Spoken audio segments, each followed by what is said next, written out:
Hello everyone, welcome everybody to the Lost Shipyard. I am your host Nitsify. I am not your DM, however, I am your highly annoyed rogue. Yes. For those who don't know, we just got done recording 30 minutes. Problem, you're probably wondering, why only 30 minutes? Why are you re-recording? It didn't pick up my mic. It removed is it OBS. picking it up now? Yes, it is. It removed my property of my mic off of OBS for some reason, out of nowhere. I haven't done any updates to it, nothing. It just chose to do that out of nowhere. I even was like double checking. I guess I just didn't. I always double check stuff before I start recording. So I guess I just didn't realize. But we caught it early on, so it's fine. Literally, I think the majority of today's session so far was just me and Acrid, mainly me, ranting about D&D races anyways, and how bad, like, Wizards of the Coast is. So it's fine, you didn't miss too much. I literally just did some, like, talking, though, so that's kind of sad. But hi, I play Ryozuka, the Dirla Gesture. Welcome to the Sanity Campaign. This is my co-host, Acrid, the DM. Hello, hi, I dropped the dice. Hello, yeah. I was doing so well. Yeah, Rena. Dude. So, I guess quick little refresher. Okay. Yeah. Here we go. So, in the last episode, everybody, right? We beat up a skeleton, we had him sacrificed, we then talked to him later as a cheese skeleton. We've agreed to try and save Rashi from his idiocy. It's wild. Yeah, Never thought that would be a plot line. Here we are. So we're gonna try and fix him. I swear I can fix him. I can fix him, guys. I can. Dude. That's like, if that guy has a wife, that's definitely what she said when she married his ass. Oh, yeah, definitely. Oh my goodness. Hold up. Now my headphones are doing a thing. You better cut it out. I will sell you to eBay, okay? You should just get a new headset. I'm gonna be real, because I'm getting sick of you complaining about your damn headphones. Dude, I kid you not. I do plan to eventually. I'm just waiting for payday. I kid you not. I like bumped my headset slightly. Just slightly. And it was like, alright, now you hear echo of everything. And I'm like, I do not want to deal with that reverb. My man. Yeah. I'm about to fucking Amazon you a fucking headset. Dude. I've actually got to figure out what's a good brand for headset. Because, like, my old headset, I don't even know what brand it was, but it was a really good headset. So I've got to figure out what's gonna be a good one, because I don't want anything that's gonna hurt my ears after wearing it for a bit. You know what I'm saying? Yeah, I like my over-ear Razer headset that I currently use. Fair. I liked the one I had previously more. Yeah. That one was wired, and also I do like this one being wireless. That's fair. I think I do want to try and get like a wireless one that I can plug into my PC if I want to, kind of be able to swap between the two, because I think that would be nice. But yeah, I don't know. I know this set can. Oh god, shit started falling. A cheese wheel. Oh yeah, I have a cheese wheel plushie. It fell. Yeah, it fell from like the shelf and like did a dive bomb onto the table. Dude, that's great. Oh yeah, I also just like, okay, it's random tangent, but here we go. It's like everyone's like, oh yeah, we avoided the tangents today. Oh fuck. Okay, I got a Squishmallow like package set as a Christmas gift. Yeah. Of like food related Squishmallows. They're all tiny, but I got 8 of them. Oh heck yeah. So I have a coat hanger, like a coat hanging rack, like you'd hang like dress clothes on and whatnot. Yeah. I just stuffed the Squishmallows in between that and like the shelf above it, so they're just so they just take up like almost the entire bar. And there's one of these, I looked at it and I was like, what the fuck are you? What are you? I don't know what you are. You're supposed to be a food. I don't know what you are.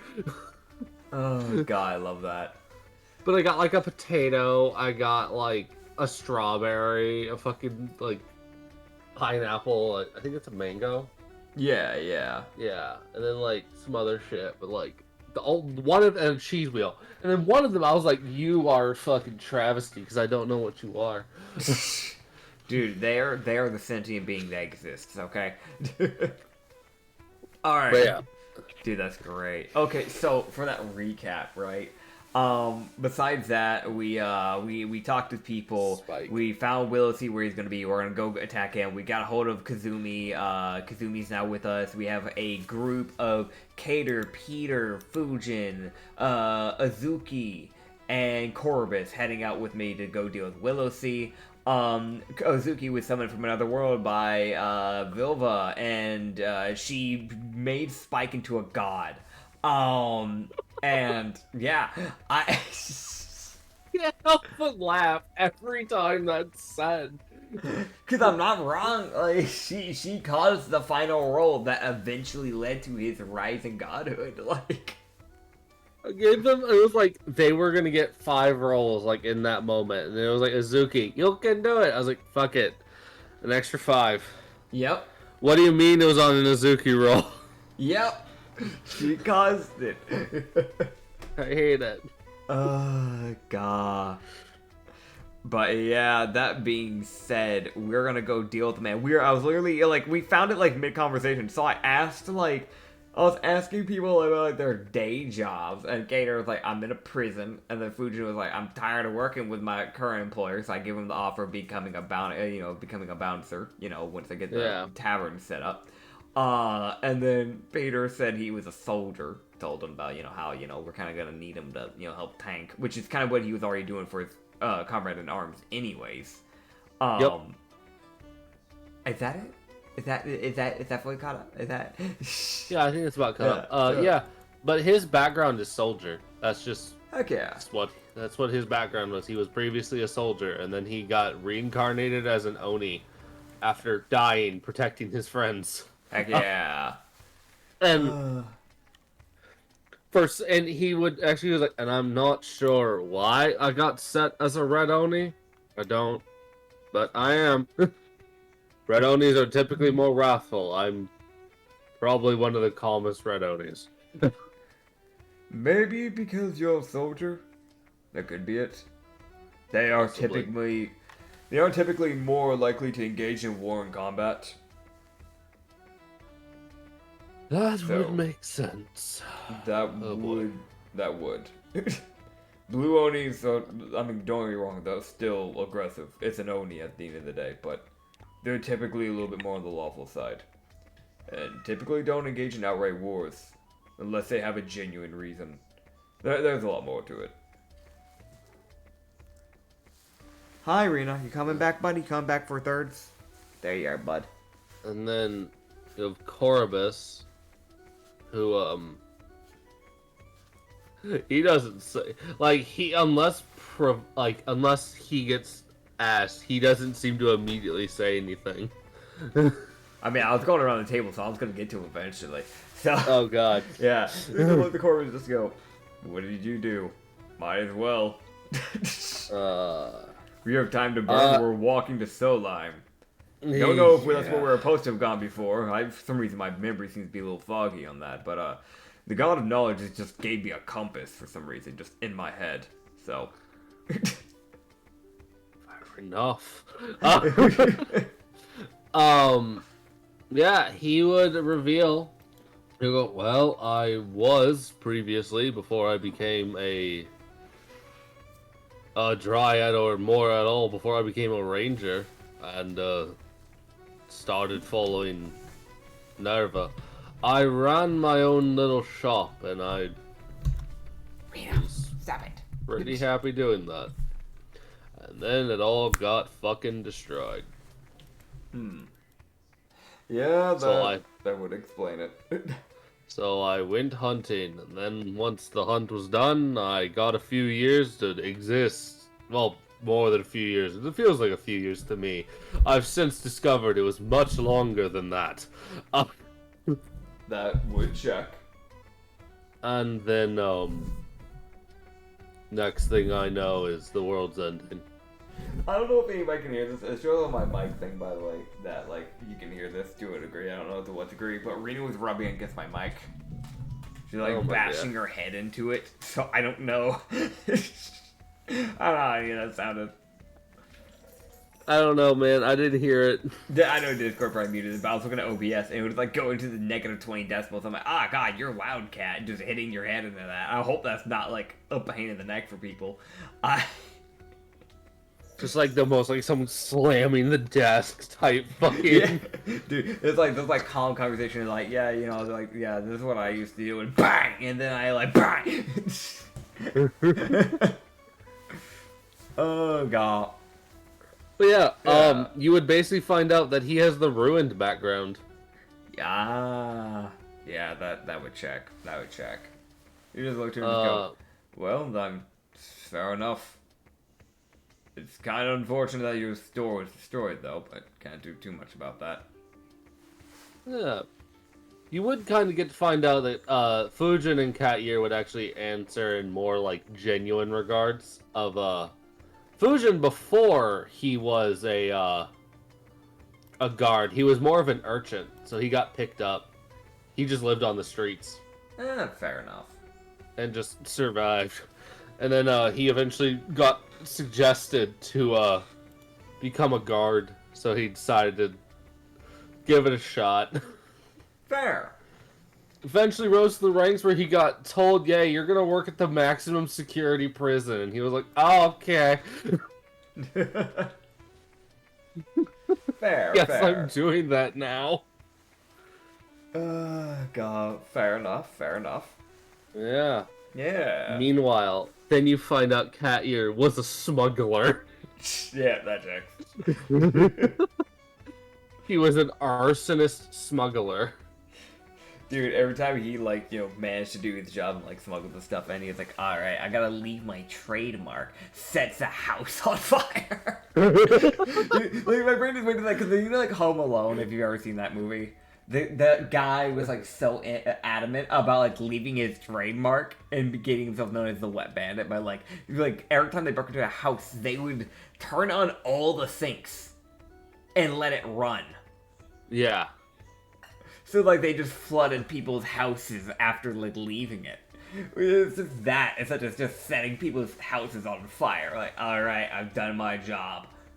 I'm getting out of here. They'll never know. The guards arriving, like, what the fuck? This is the third house today.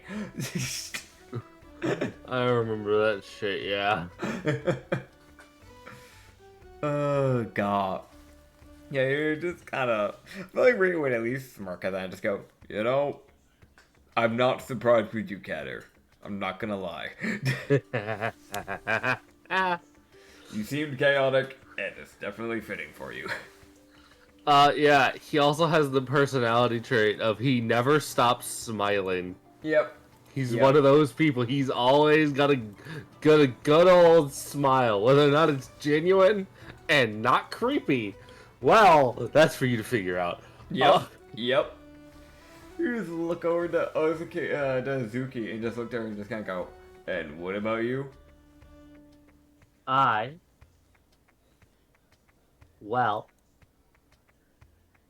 Mm-hmm. I'm actually blanking. What the fuck is her backstory? Hold on, no, she had... Okay, hold on. Yeah, you probably got one. You probably got one somewhere. No, I fucking just, like, it was like, alright, here we go. The train, he's about to ask for cool. And into the mountain. Just fucking where the tracks go.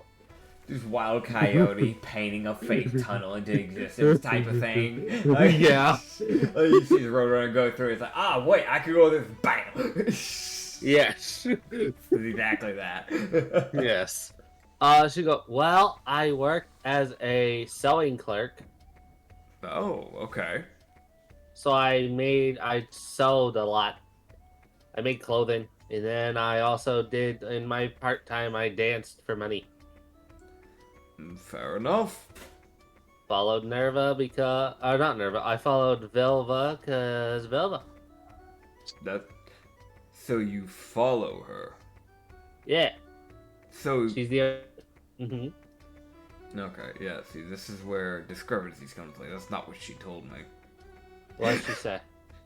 She said you were a friend. I'm also a friend, yes. But I also borrow magic from her. He gives that look of that's some BS right there. What? No, it's nothing. Just seems normally you don't befriend someone who gives you power. Kind of like how you normally don't befriend a god that you follow. Normally they're supposed to keep their distance. But She's not a technically god. she's not a god. She's immortal. She's a he definitely does the air quotes of mortal. I mean, you can go to her house. We might have to do that after we wrap Rashi up. Okay. It's on a different island, but yeah. Of course. Yeah, we'll take a detour one day. Okay. Like goes a smile, like okay. Like a little God. one-tooth grin that's just like, it's not even her, like, just her tooth being like, hello. Oh, hi. Yeah. Oh god. Well, from my understanding, you don't fight, so just try to stay near Corvus. Okay. Worst comes to worst. Yeah, no, if worst comes to worst, we can deal with it. We'll try and make sure that you can stay out of it. I have emergency things that Vilva gives me. Like... Magic. So you can fight. Yes, I just typically don't. Okay. What can you do? Are you a warlock? I'm more of a bard? So, you're a bard borrowing magic from a witch. Yeah. Right. Okay. Gotcha. I want to mention, you are not the only one. Like, you see the other 4 people Yeah. who are walking. Like, you see Fusion, who's just a rogue, like, with no magic, just going like, okay. Like, Yeah. he like, even he's like, I mean, alright. Yeah. Peter, you can see his head slowly tilting. Like, That checks. like, be like, wait a minute, that's not... You don't have to do that, Corbus, like, you can see the gears slowly turning and grinding, and it's like the attempted, like, I'm trying to rationale this, and it's not working.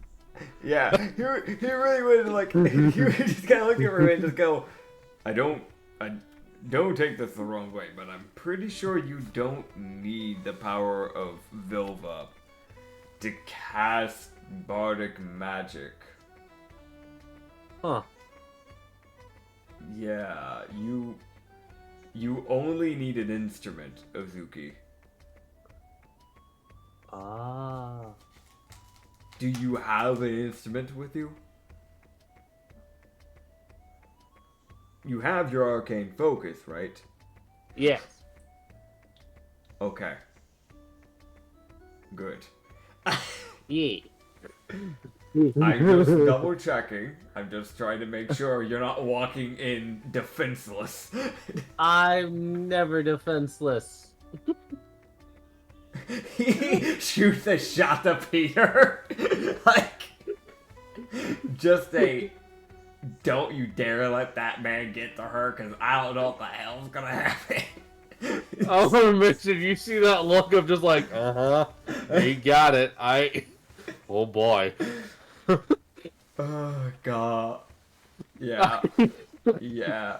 Like, dude, he, like, I want to mention the whole party, like, even Fusion after a certain point is like, are you sure? Yeah, I'm gonna be real. There's definitely like a moment of silence, and then just a little bit later, just Ryu just poking in again, like, you sure you brought your arcane focus? Yes. You're positive. I can't forget it. Otherwise, I might. So, you could forget it, is what you're admitting. But I can't, so I won't. How can you not forget it? Oh. It's possible for anyone to forget something. Fujin's Tanuki ears are flat against his head. Like, he is sitting here like, is your intelligence 6? Yeah. Are you, Yeah. That's fair. That's fair. like, his ears have been slowly drifting backwards in bafflement. Yeah. Because he's just like, why were you sent into this? Were you like the best option? Were you the only option? You might have been the only option. Dude. He's really trying to fucking rationale this shit. It's not working. He's just coming up to dead ends, trying to figure this shit out. Dude, you just look there and just go, right, well, I'm really not trying to doubt you, trust me. I want to have full faith in you, but I want to make sure it's possible for someone to forget anything, but you're saying you can't forget it. It's an arcane focus. It's an object. There is possibility of you forgetting it. No. He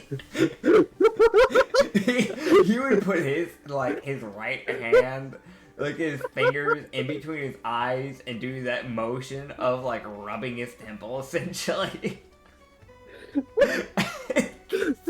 He just like, oh, you see cat ears like, okay, hold on. Okay, so you said okay.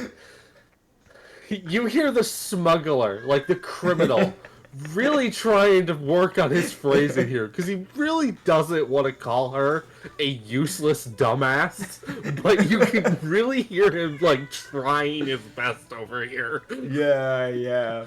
His charisma is probably a +0. Yeah. If you had to guess. So it's like, okay, so you're saying you can't forget it. Yeah. Okay.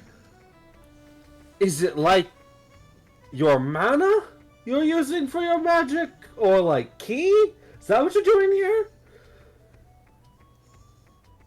Kinda, yeah. It's yes or no. Like, you can kind of see, like, the licks of flame starting to come off his hair and, like, his body as, like, he's slightly shaking, just like, woman, give me a straight answer. That checks. Normally, like, I don't... arcane focuses are something that is a physical matter, so I don't imagine it's direct mana? As you're telling me yours is? I do use mana. Yes. You need mana to cast spells, Azuki. I would imagine you do. But... Can I bring my alcohol? What? What is... What is your arcane focus for you to be so confident that you cannot lose it? I would have mentioned Fujin's going through his bag. Just, did I forget my alcohol? I would have mentioned, he's like, I don't normally drink, but sometimes, oh boy. Like, it's that kind of look of like, sometimes I need it. Because holy shit. God. That's fair, that's fair. The fucking immediate thing of, okay, so you're telling me you can't forget it? Yeah. Okay. Where is it? Yeah. Did you want to answer Ryu's question?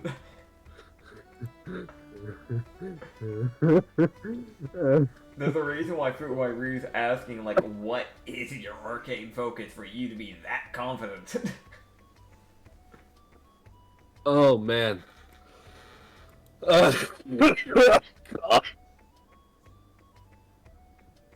Alright. Oh, I'm sorry. That's just funny. That. Yeah. I didn't think this would be like the this would be this session, but here you go. She was like, oh yeah, this is kind of why I follow Vilva, because being that Vilva is the witch of lust, she causes things to work in different ways than it would for normal people. Okay. Ozuki, that doesn't answer my question. Oh yeah.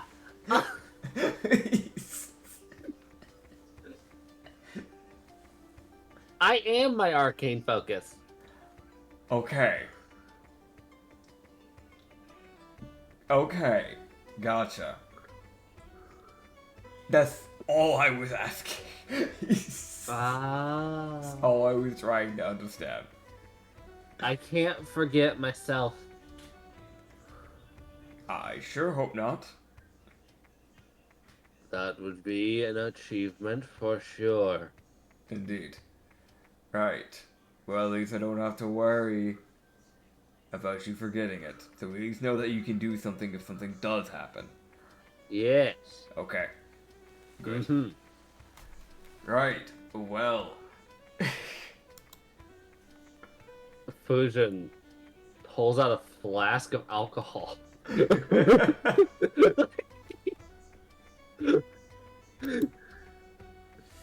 He takes a sip. Not much, just a sip. And then puts it away. Yep. Yep. It's the most, I need to take the edge off this headache type fucking. Yeah. Oh, God. Dude. Okay. Just gotta love Ozuki, man. Gotta love her. Come on, Doing her best. She's doing what she can, you know. Rina is having a moment. Yes, buddy. What is it? Oh, man. Yeah, I guess we'll just keep going. Yep. Dude. Just a minute. I am my arcane focus. You should have said that from the get-go. You didn't know what you were asking. Dude, he was like, can you lose it? No, I can't forget it. Okay, well, how do you know that you can't forget it? What is? Oh, God. Okay. Using a stand-in sheet. Alright, cool. Yeah. Just to give me an idea of what she can do. That's fair. Alright. So I guess we'll just make our way back to all the way to Soulland, unless there's anything else that happens. Like, You just kind of get to learn about people. yeah, I just want to get to know who I'm dealing with, because none of these people I know. Yeah. Find out that a lot of people you're working with are like... Yeah. They've had a mix of backgrounds. Yeah. Like, yeah. none of them have the same backgrounds. You have a knight, a guard, a criminal, and like a clerk. Working with a jester who is also a criminal. Going straight off backgrounds, you have clerk, urchin, soldier, ruined, his life was destroyed. Yep. And then a Yep. smuggler. Yep.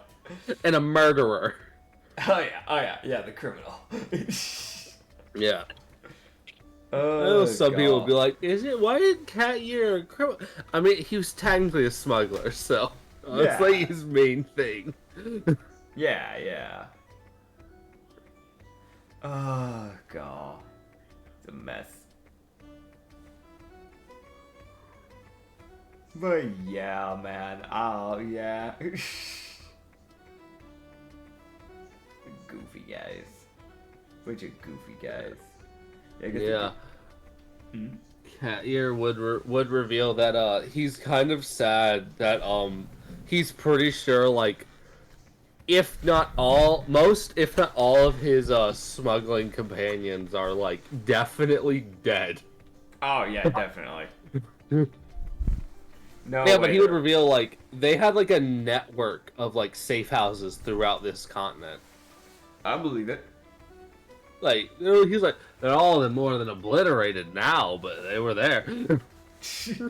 Yeah, no way they're still intact. Like, Oh, God.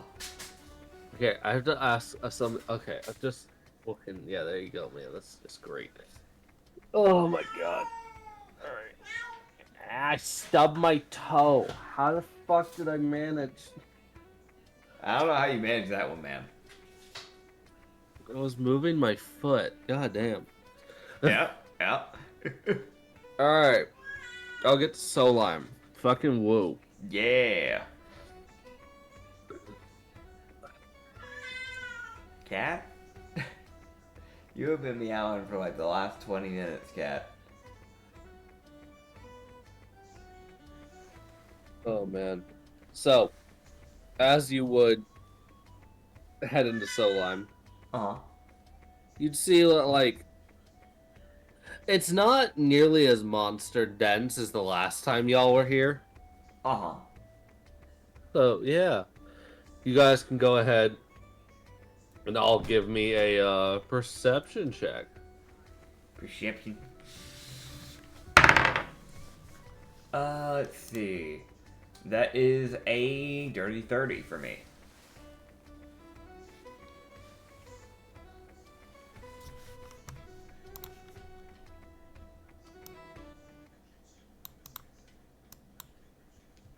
Rena. Fucking Rena. Stop, Cat. This cat, she's being a problem. What is your problem, Cat? What is your problem? what's she Goodness. doing? She's getting up on the computer, trying to bite my hand while I'm trying to while I'm trying to like change music, all that. Yeah. So we have a dirty 30 from you. Yep.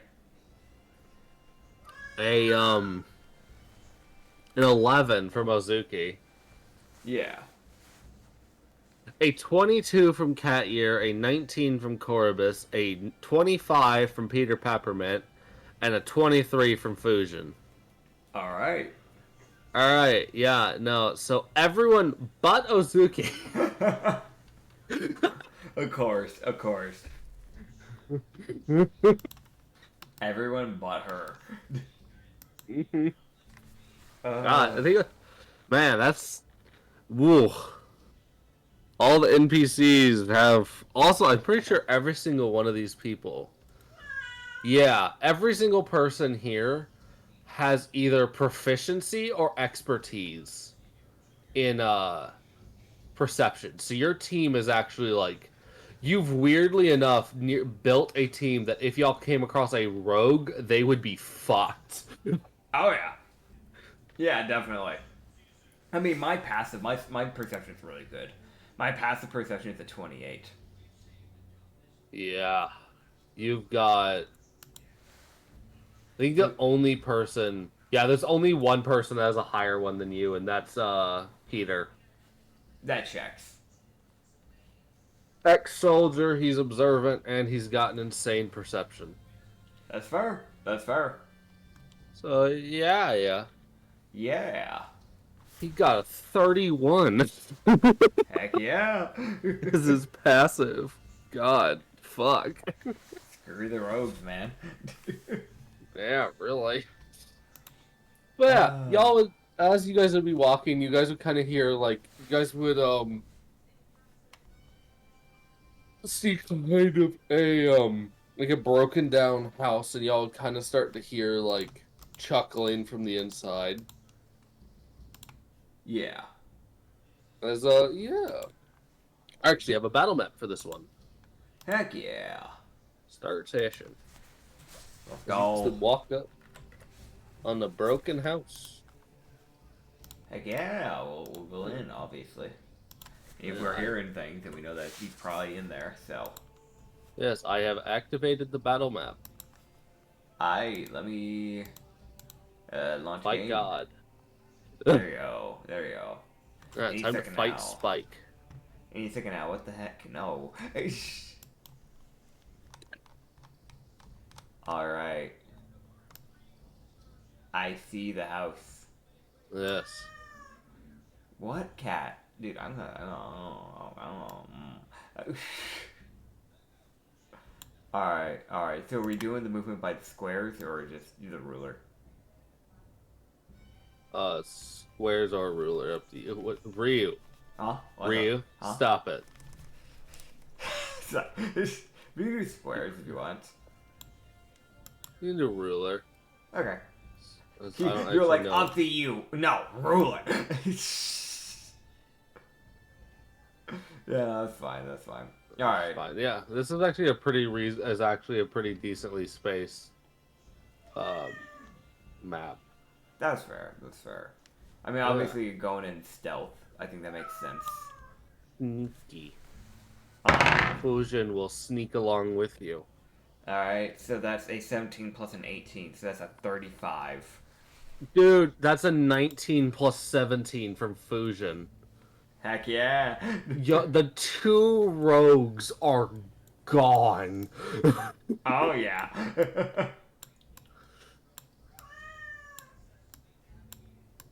That's a window right there. You'd be able to see through. Yeah. So Show this me is a that window. window. So we go in. We kind of split up. Fujin goes directly forward, and I go to the left. Essentially, for those who don't know, because you can't see the map, viewers. You suck. I don't have a way to really display it. That's why y'all don't see the map. So. Yeah. Because he uses the completely different browser than what I use. When it comes to showing the maps. Because I use Roll20, he uses D&D Beyond's maps, which D&D Beyond's maps, every single time that we start up a new one, it's a completely different link. Meaning I can never outright have a window for this type of version of the map stuff, like preset, to show up. That's an actual problem with D&D Beyond's thing. The link is different every time. Huh. Yeah, so I can't pre-prep for map showing for Sanity, because we use D&D Beyond for it. That is a slight problem with it. Oh. That's why I use Roll20. I couldn't figure out Roll20. I tried. I could show you. Because it took me a bit, but I did figure it out eventually. There you go. Yeah. So, Alright. Yeah, so basically we're just seeing empties right now, just for the viewers. So we'll just, I guess, just keep going further into the building. yeah, it says Fusion. That is a doorway. Yes. Let me in. Let me in. The door's Let me in. The door's Let me in. closed. Let me in. The door's closed. Let me in. Let me open it. You know. Let me in. Fucking open it. I open it. Let me in. All right. Fucking bitch, go over here. What the hell? Why did He's right Now, how do you open it, Ryu? Well, it's not the blood domain, so I don't have to hit bump it. So You just throw the door open. no, I'll quietly open it. All right, slide a hand. Cat, you done yelling? You're gonna drive me insane. All right. Sleight of hand. Sleight of hand is actually not like he doesn't even have proficiency in it. Actually, funny enough, because he doesn't care about Norman being subtle about that sort of stuff. That is a dirty 19. Okay. I am like actively having to grab a thing. That's fun. That's great. Oh yeah. Love this. Mhm. Why do I lose shit so easily? I don't know. Why do you? Okay, Cat.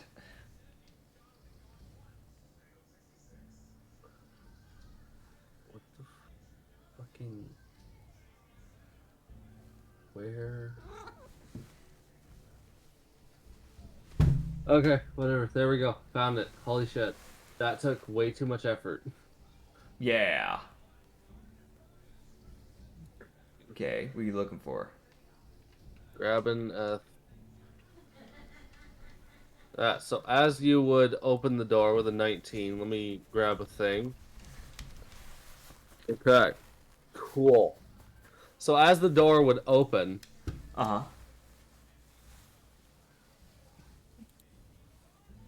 you would see a man Aye. sitting there.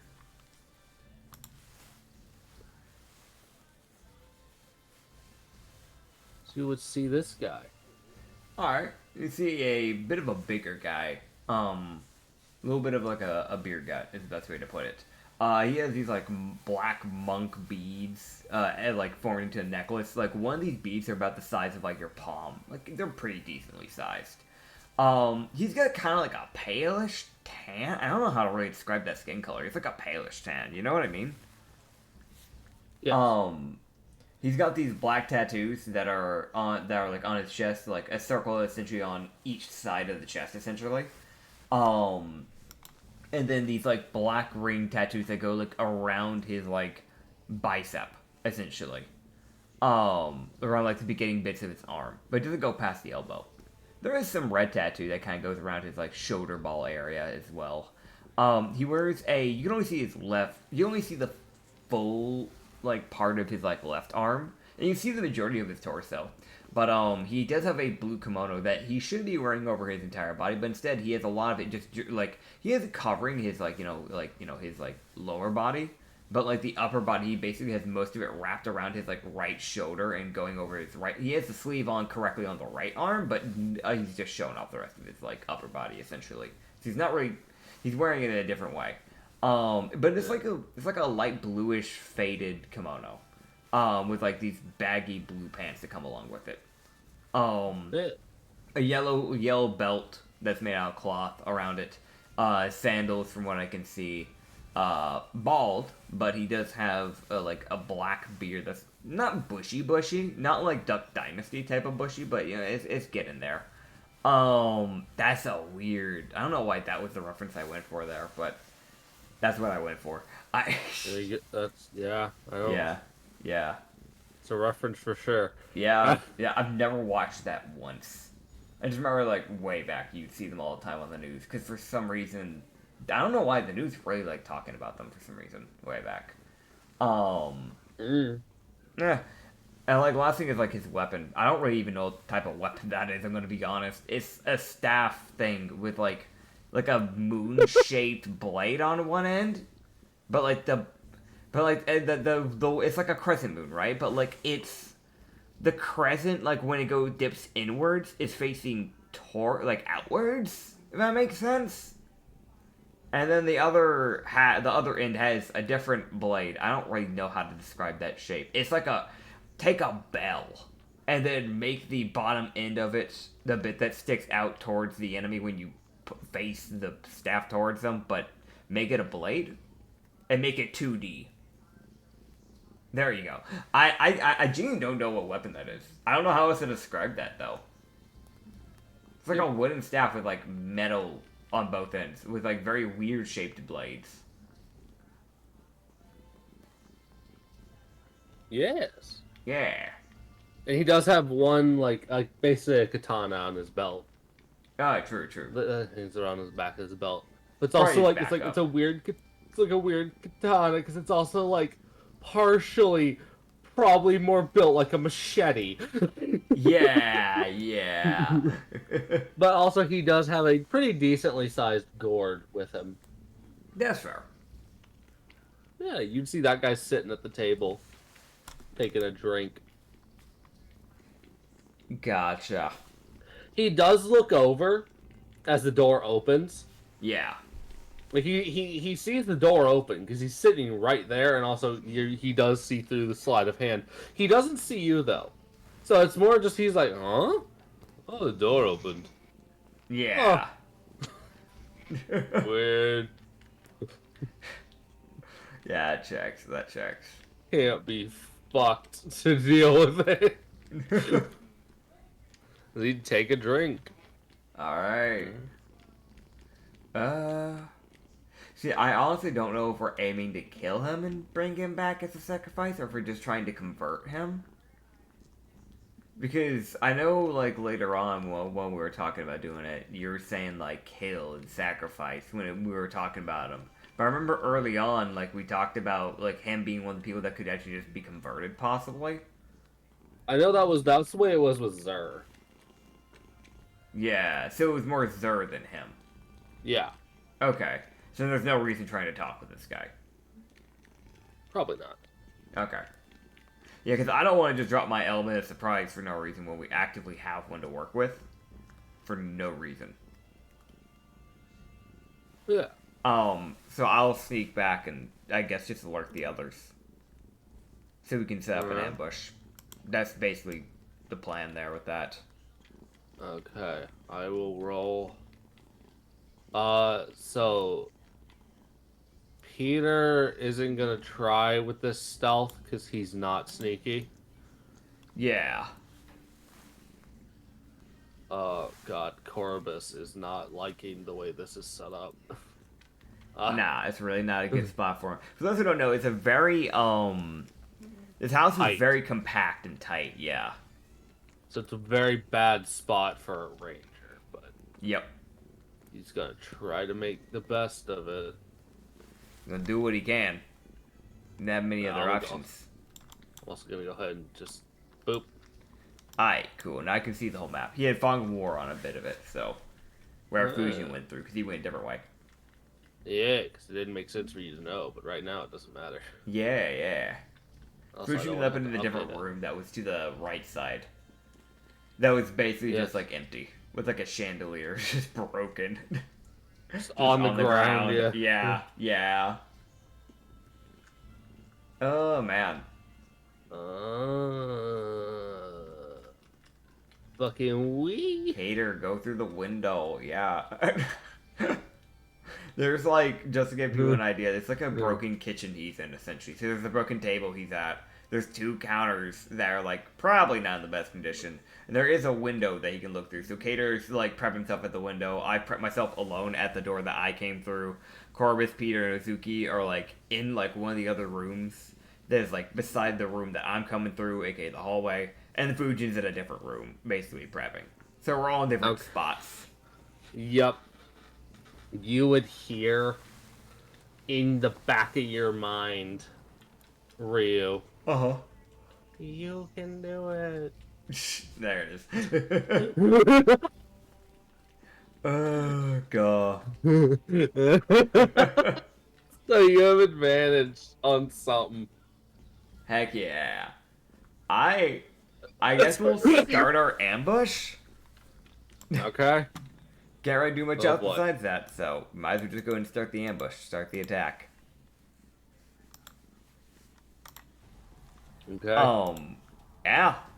I don't know if everybody else has to roll stealth to see if they can start it as well, but I know Fuji and I are good. Yeah, Fusion is good. Orbis is gonna roll stealth. And Cater, he's gonna try. He does have proficiency because he was a smuggler. He was an active criminal. Like, Yeah.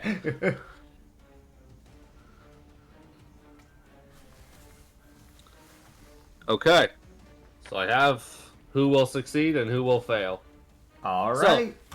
Starting it out as everything. How do you want to start it? Or do you want to react to the others? I actually have an idea that I want to do, because I didn't get to use this last time, and I really wanted to. And nobody's in the... hold up, let me check if anyone's in the radius, hold up.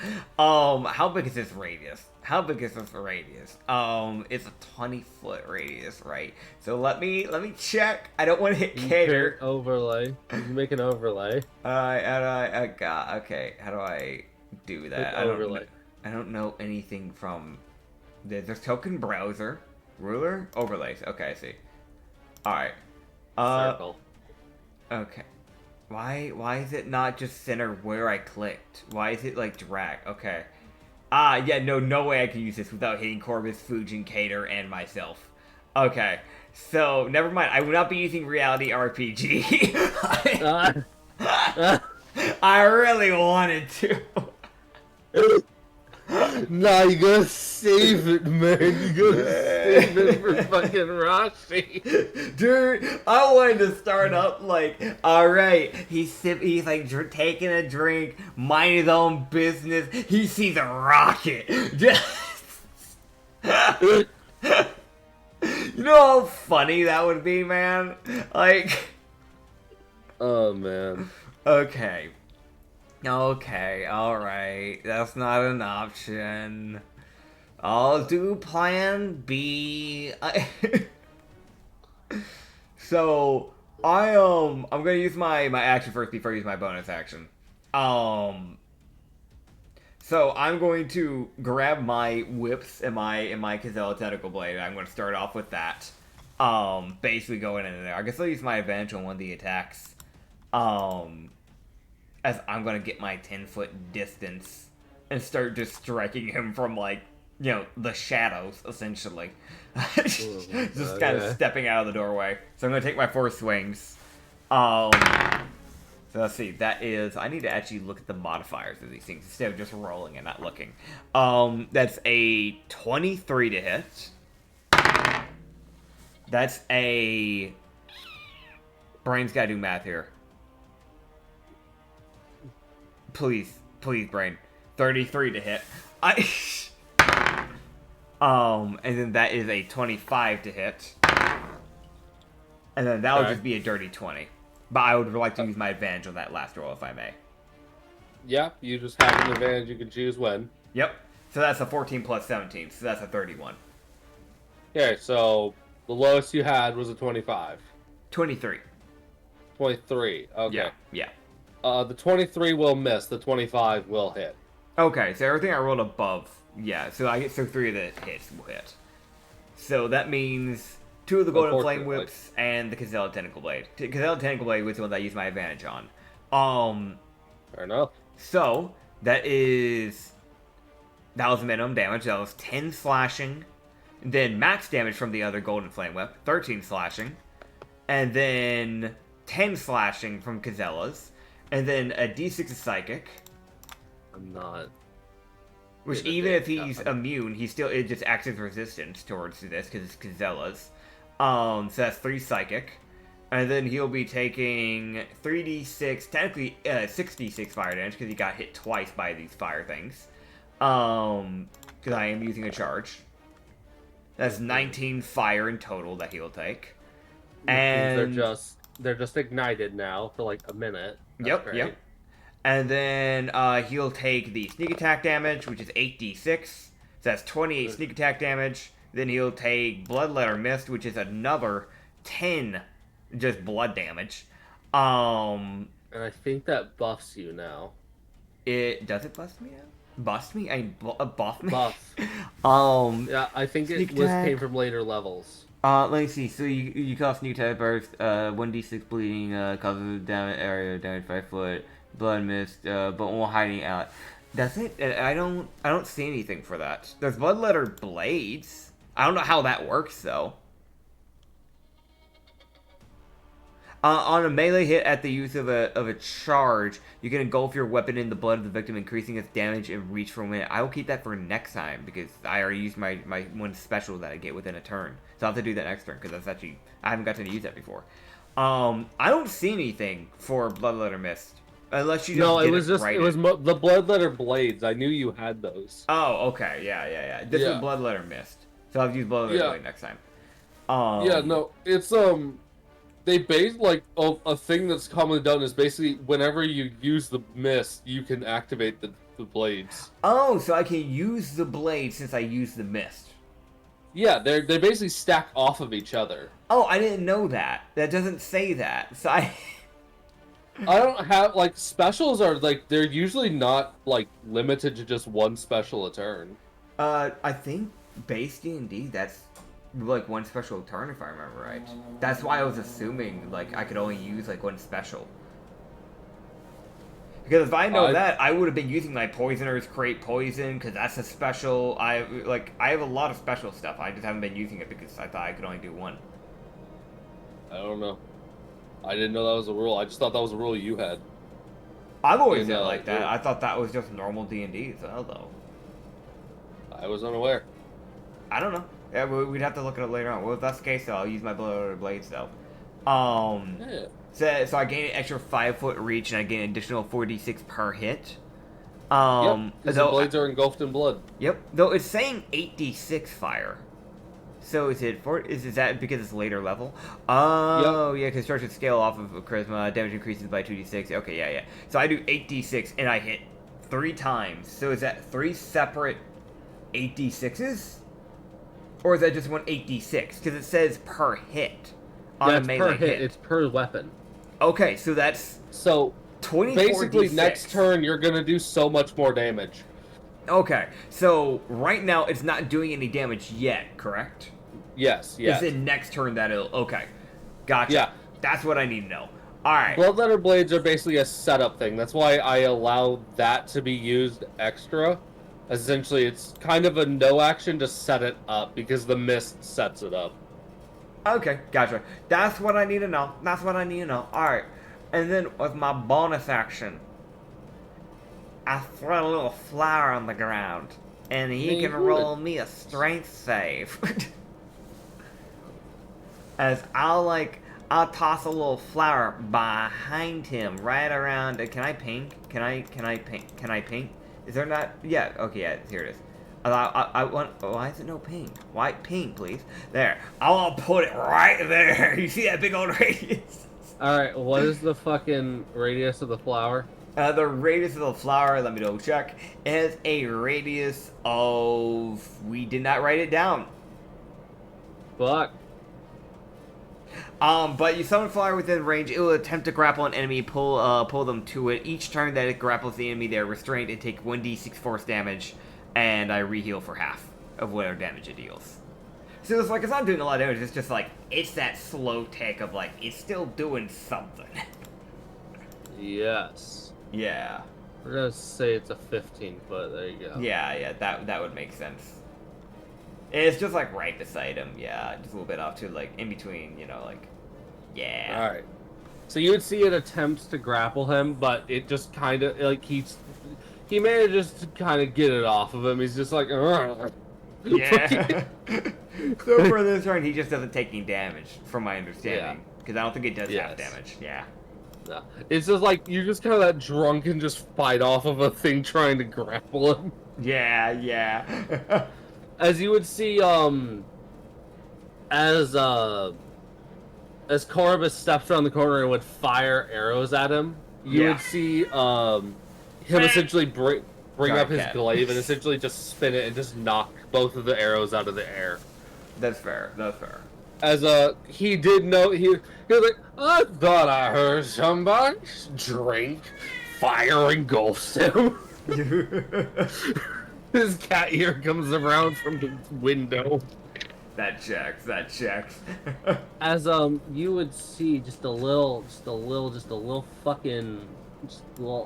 there. Oh man. Enjoy fire. Pure fire, let's go. As Cat Ear is going to throw his unarmed strikes and I believe as part of this class has a really powerful ability that just when they use their flurry of blows they get an extra attack that does unleashes a cone of fire. Heck yeah. So he's going to make his 4 punches. Oh boy. Heck yeah. Okay. Alright.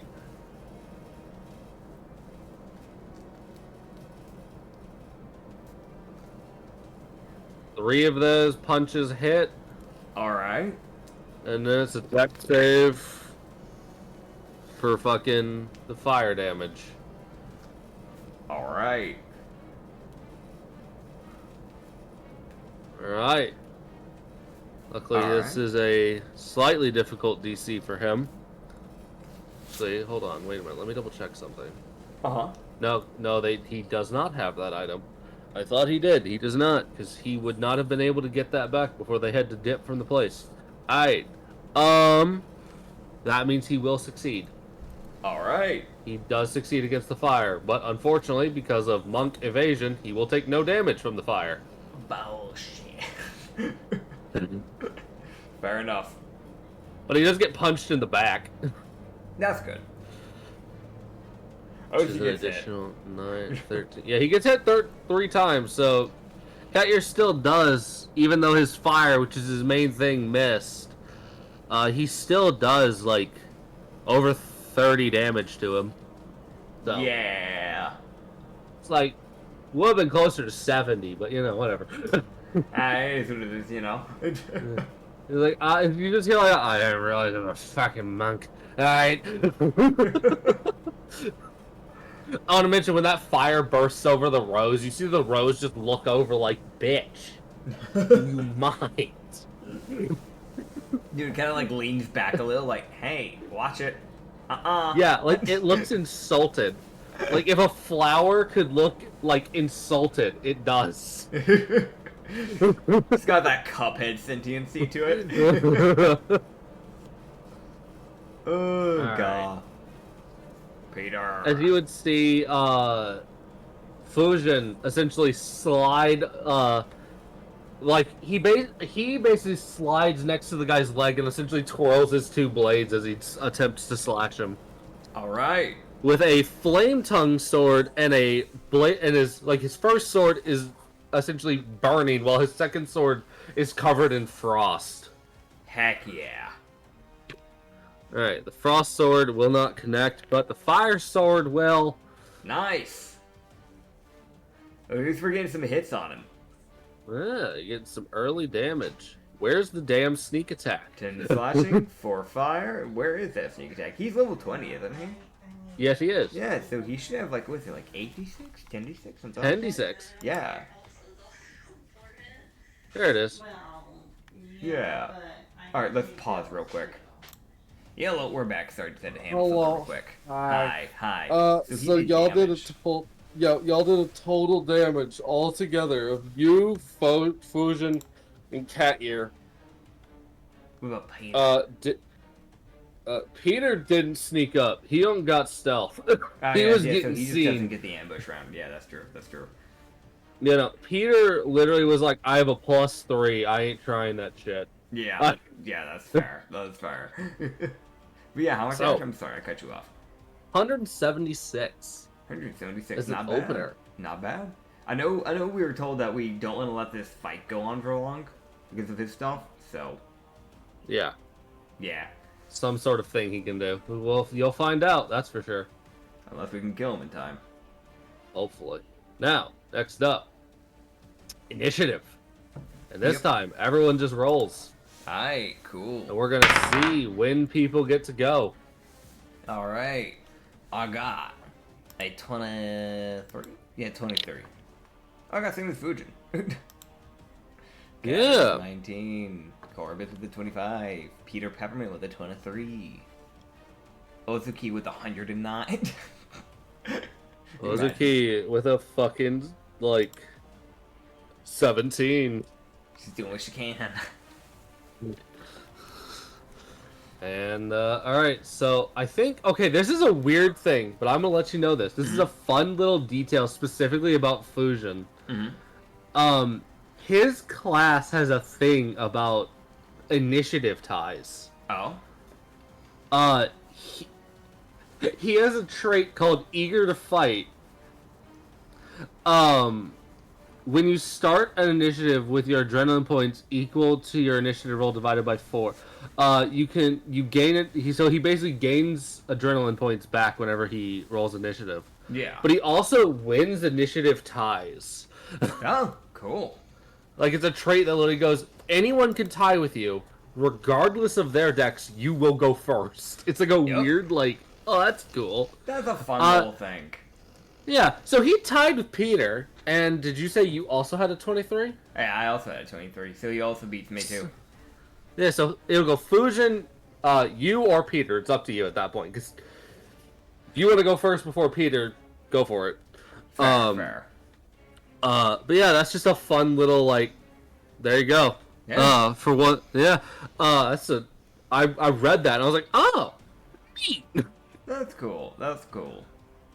Yeah, it's weird for an NPC to get to go first. Yeah. But luckily, you guys all rolled fucking really well on initiative. Heck yeah. We did. We did. And, he didn't. That's also good. Yeah, so the only person who will go after him... Ozuki. Ozuki, isn't it?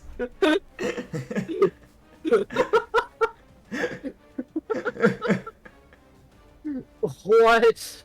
No. You're right, my bad. Sorry, Corvus. You're a little slow, buddy. You're the guy with the highest initiative. Alright. Dude, I want this to be understood.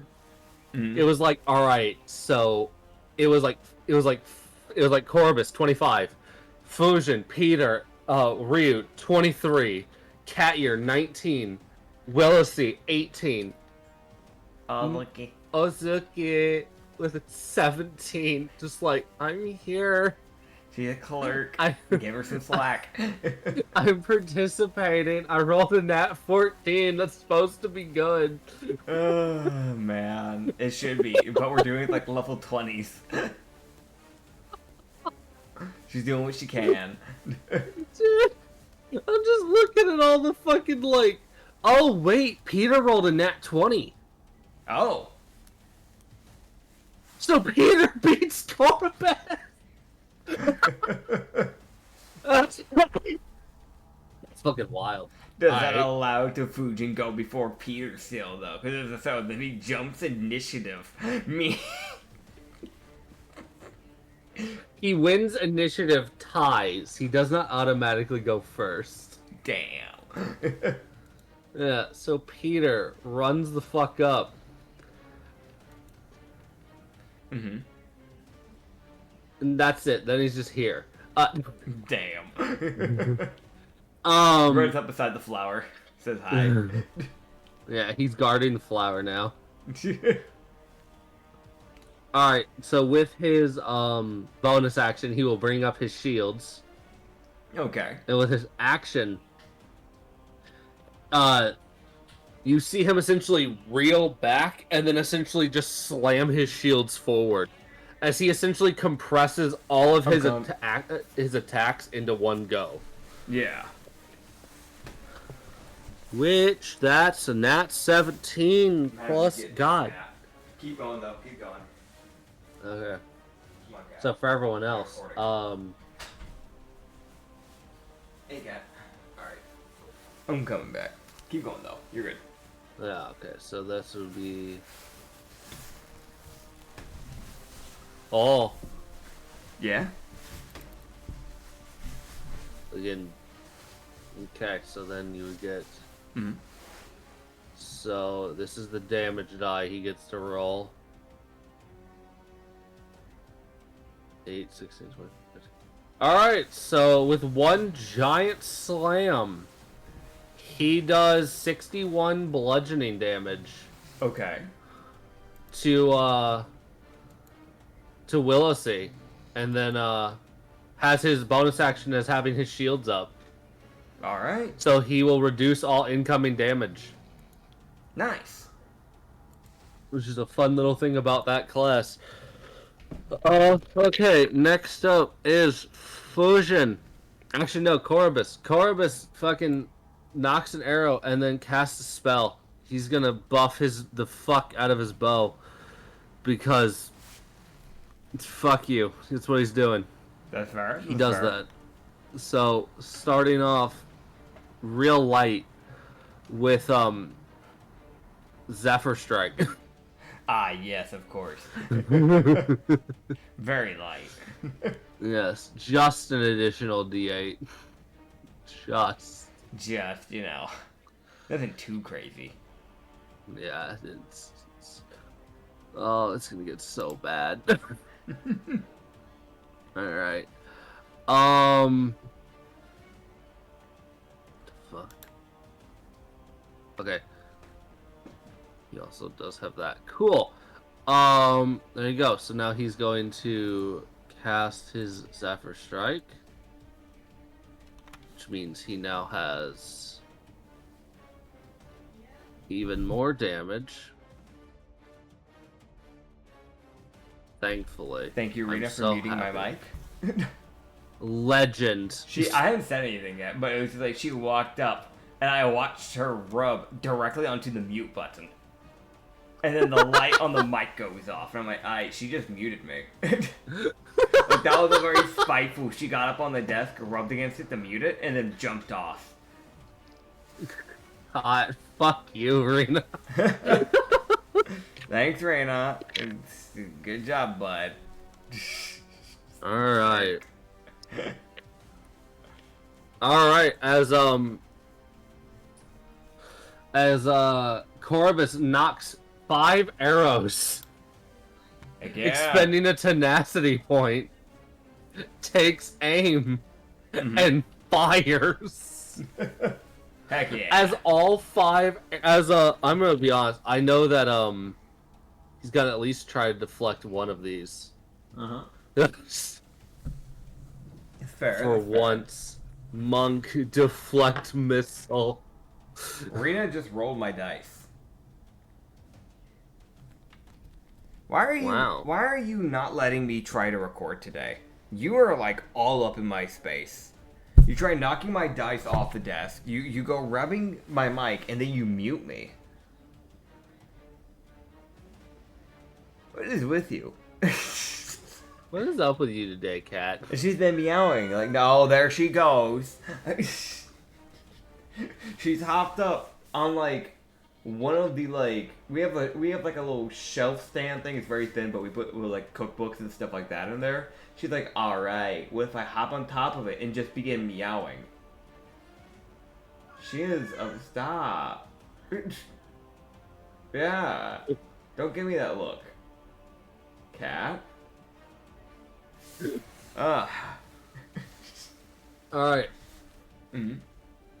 As he will send one of Corbus's arrows back at him, and Corbus takes 7 piercing damage. All right. However, the other 4 arrows really don't give a shit.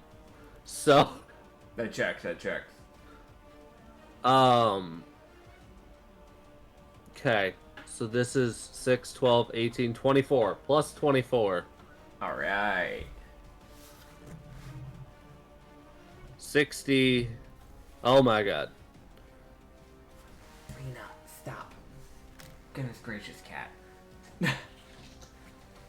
Stop that. Don't do that. No. 64 damage.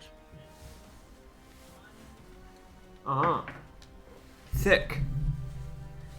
I'm gonna have to yeah. shoo this cat away. She's actually causing problems. Hey, bud. Stop. Stop. Stop that. Thank you. She was trying to get behind the monitors now because she wanted to chew on the cords. You are a handful. What is with you?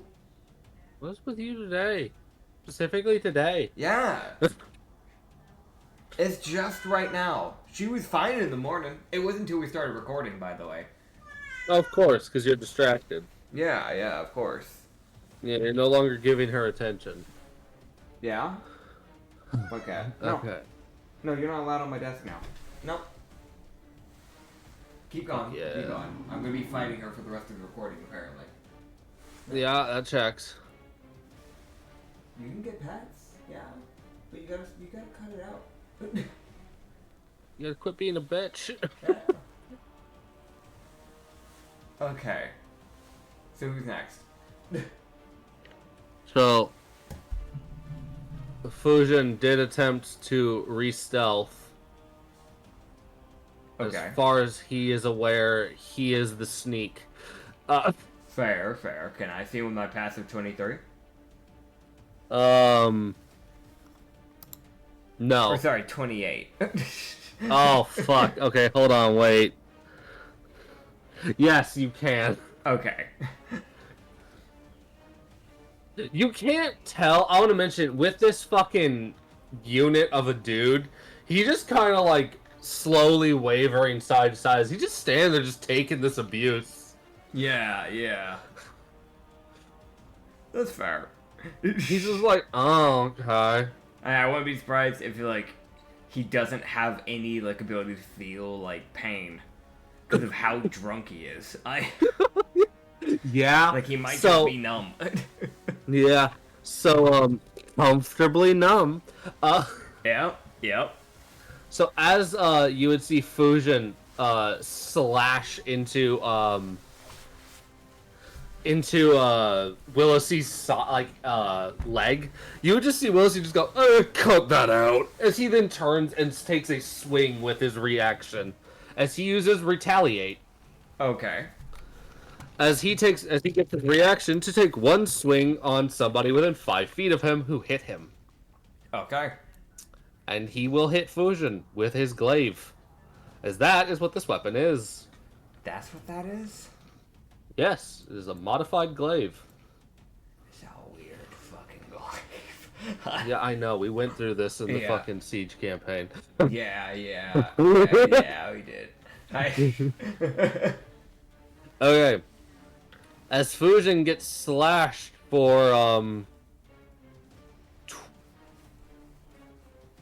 31 damage. Alright.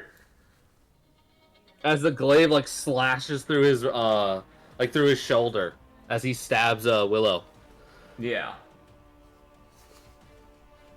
Granted, he's still hitting with his one weapon. Like his second one doesn't hit again, but he's still hitting him. So he's like, fuck, it's worth it probably. Ow.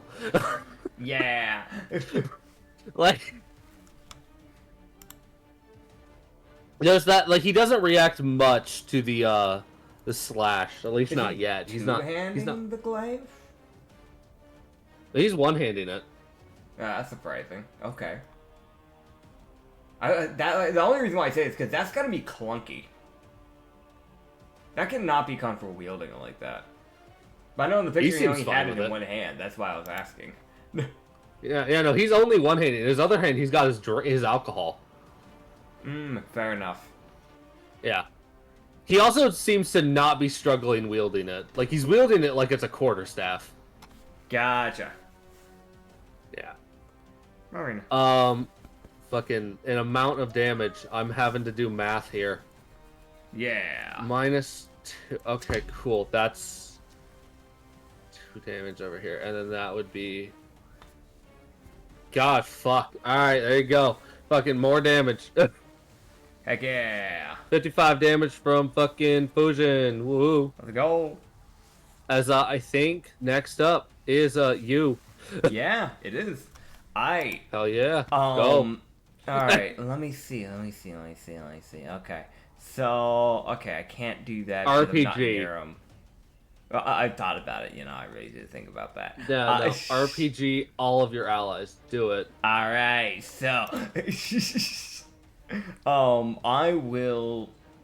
gonna do this. I'm gonna cast Surgeon's Dismemberment onto my weapons. It's a one-time use. I have 3 charges. I use one of my 3 charges for it. And I'm gonna take my swings. So I've got my 4 swings with my whips. If I can hit all these, I'm going to be doing an obscene amount of damage. I just got to be able to hit them. That's the thing. Yep. I mean, you have a high plus, so... That's a 24. So I know that one doesn't hit, because it was like, what, a 25 and higher is what I needed? You hadn't rolled a 24 yet. 24 Okay. meets his AC. Oh, okay. Sick. That's lucky for me, because I rolled like another 10, which is like a 24 for me. Yeah. Okay. You're getting the idea. Really good 28. con, probably not the best dex. Yeah. Alright, so I will miss my last one because I was in that too, but all the others were 24 and above. So the only one I don't hit is the Kazella Tentacle Blade. That one actually misses for once. So that's Shocking. 1d4 plus 9 of slashing 3 times, so that's 12, 11, and then 10. And then that's 96 fire damage. As he takes an additional 29. I rolled a lot of nat 1s in that damage. This is why you should never use digital dice, people. It's garbage. Then you add in the sneak attack damage, because I am flanking. That's another 35. You add in the Bloodletter Mist, which is 3d6.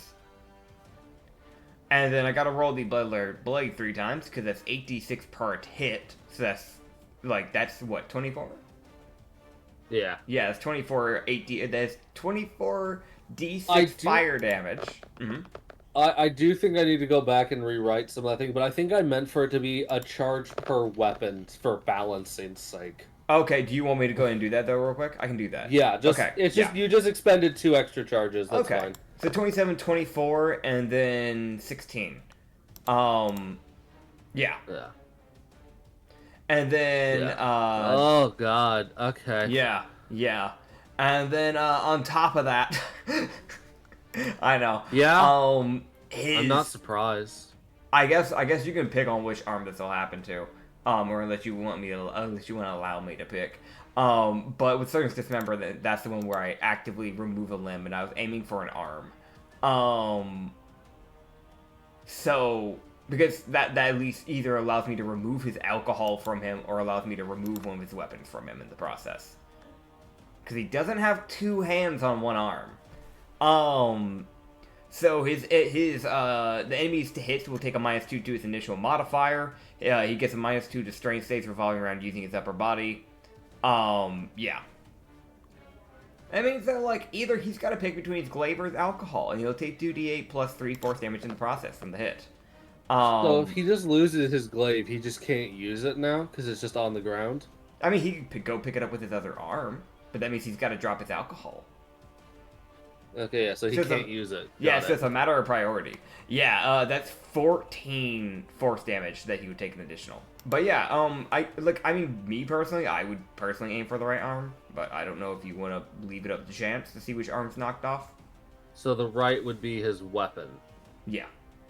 Okay. Because I know Ryo would aim for the weapon arm, personally. I think that would make sense. Okay, you knock off his weapon then. Alright, cool. That's all else that I can do within my turn. So I will end my turn. Okay. Alright, well, he might be doing things in a different order now. Alright, that royally fucks up things. Alright, My bad, man. It's the one problem I have with that class is that fucking removing limbs thing. Yeah. I mean, granted, they can grab it and put it back on. They just gotta go out of their way to do it. That just means they just gotta waste a bonus action just putting their limb back on. Oh, I just assumed it was just gone until, like, they left your area. No, so they can put it back on. It's just, like, if someone re-hits it while they're in the area, it will just pop back off again. And then, like, if they get out of his radius and then put it back on, then it'll be firmly back on. And it would take another hit in usage of the smite to fully remove it again, if that makes sense. So okay. he could reattach it, and if someone hits him in, like, that area of the body again, it'll fall back off again. But if he, like, reattached it outside of ryozuka's radius, then it's just permanently back on again. So. Yeah, but it's a 30-foot radius, isn't it? It's a 30-foot, I'm pretty sure. I can double check specials. Yeah. Yeah, operating room, 30 foot. Yeah, okay. Yeah, the problem is you're like the only person that has this class at this time. Yeah. So no one knows how the fuck this shit works. That's fair. Yeah, so he just doesn't know that's a thing. That's valid. Yeah, so he just won't be able to use his arm now. Okay.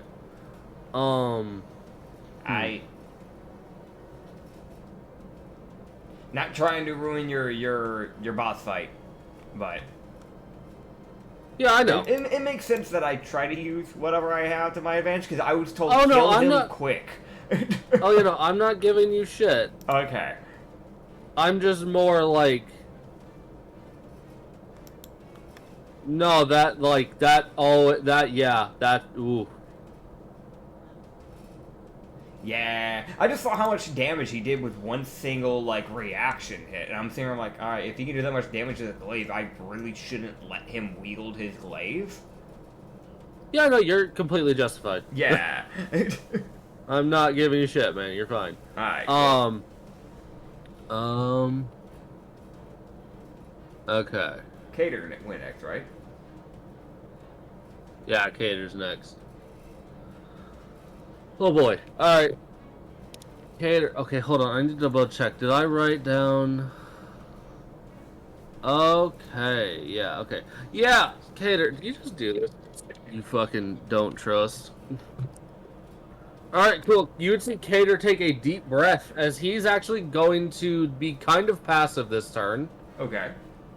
As you would see him take a deep breath, as he will expend 10 key points. Okay. As you would see his body become fully enveloped in flames. Similar to how it is in his image. As, he then will go invisible. Ah. As he activates the action Empty Body. As he becomes invisible and resistant to all damage except force. Heck yeah. That's for a minute. There's no concentration. This is just a thing monks have. Heck yeah. That is his action and, like, his special. And his bonus action, he will throw 2 flurry of blows. Heck yeah. He'll spend more fucking key. He's More gonna be out of key? key, but that's fine. Yeah, it's fine. He won't need it after this, for sure. Exactly.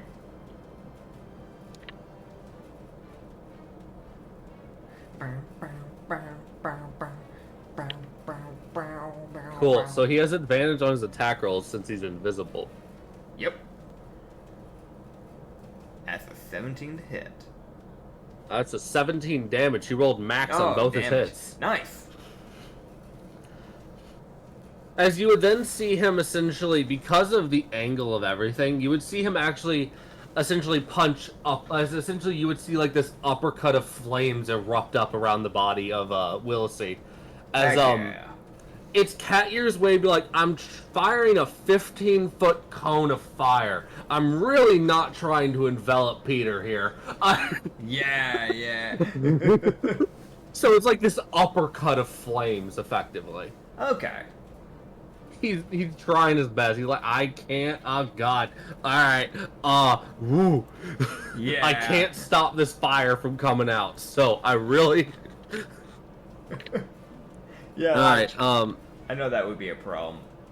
Yeah. So unfortunately, again, Monk will get out of the way.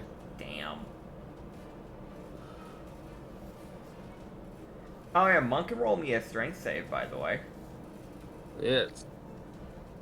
Yeah, good flower. He will succeed. Alright, he's not restrained yet. Yay. Got enough problems. Well. Mhm. Alright.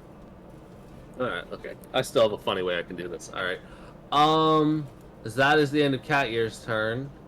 Mm-hmm. Fusion went, you went, and I think that's now his turn. Yep. A man missing an arm. Alright. As he just looks down where his arm was, he goes, oh, that kind of bullshit. Takes a drink. As you just see him just like, because he takes a pretty decent swig. He goes, alright, well, you fuck off, shield bitch. Yeah, the name.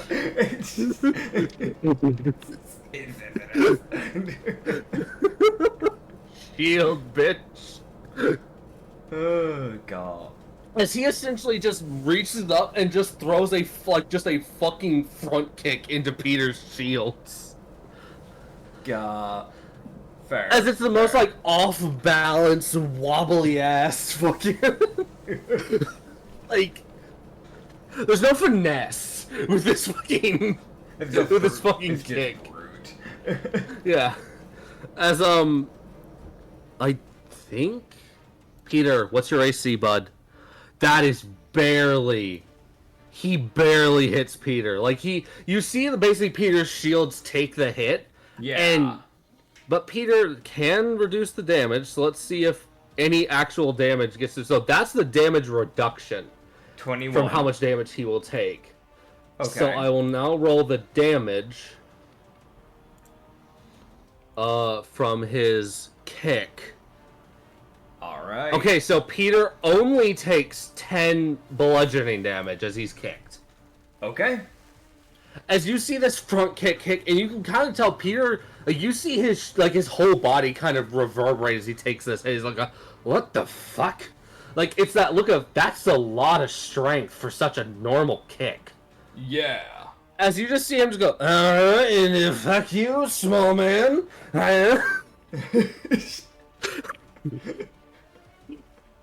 Lifts gourd, slams it down on the tanuki. God. This is just an unarmed strike. So he That's all does. this. So he is able to see through Fusion's stealth then. Yes, Okay. he is. With his passive perception, he does see Fusion. Understood. As he just goes, hey, fuck you, small man. It's just Fusion. Also, just gets, like, fucking curbed on the shoulder by this thing, as he's just kind of reeling from getting hit as well. As he will take a fair bit more than Mr. Peter, who can fucking block damage. Mr. Peter. As Fusion takes 23 bludgeoning and fucking, like, he's not wincing yet. Yeah. Yeah. And he goes, and you, fucking invisible bitch, be gone. As he fucking whips around with, like, this, like, arm bar and just, like, essentially is just swinging for the hills. As it's more Cat Ear needs to make sure he doesn't get clocked in the skull by a gourd. Yep. As this is a With him being disadvantage to hit. Yeah, I was gonna ask.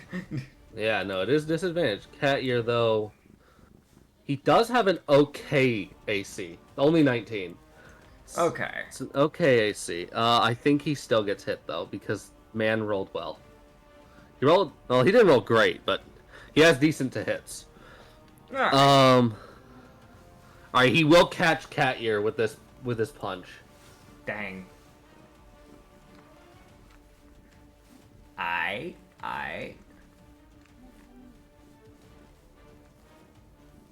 Catter, I mean, why don't you just dodge and just, like, you know, smuggle him some, like, random stuff into his hand? Like, that's what you should have done, man. Come on. In a different timeline, this guy definitely would have been selling this man illegal alcohol. Oh, Right? yeah, definitely. In a world where this didn't happen. In a world where this wasn't a problem. Yep.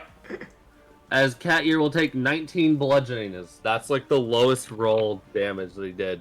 Alright. As that was his Flurry of Blows, because his Flurry of Blows has a special ability. So long as he's targeting different Intoxicated Frenzy, so long as he's attacking different people with each attack, Yeah. he can attack more than normal. Understood. As he just goes, alright, well, okay, where's my arm? Right, I don't have it. Alright, well, fuck you, get out of here. I'm just fucking... Alright, pause real quick. Alright. Sorry about that, I had to pause for a quick minute to go deal with something. Okay, cool, so. Yeah, as he's now going to take his action. Okay. As that was his bonus action, because fucking... Ayadada. Yep. He's just... Mm-hmm.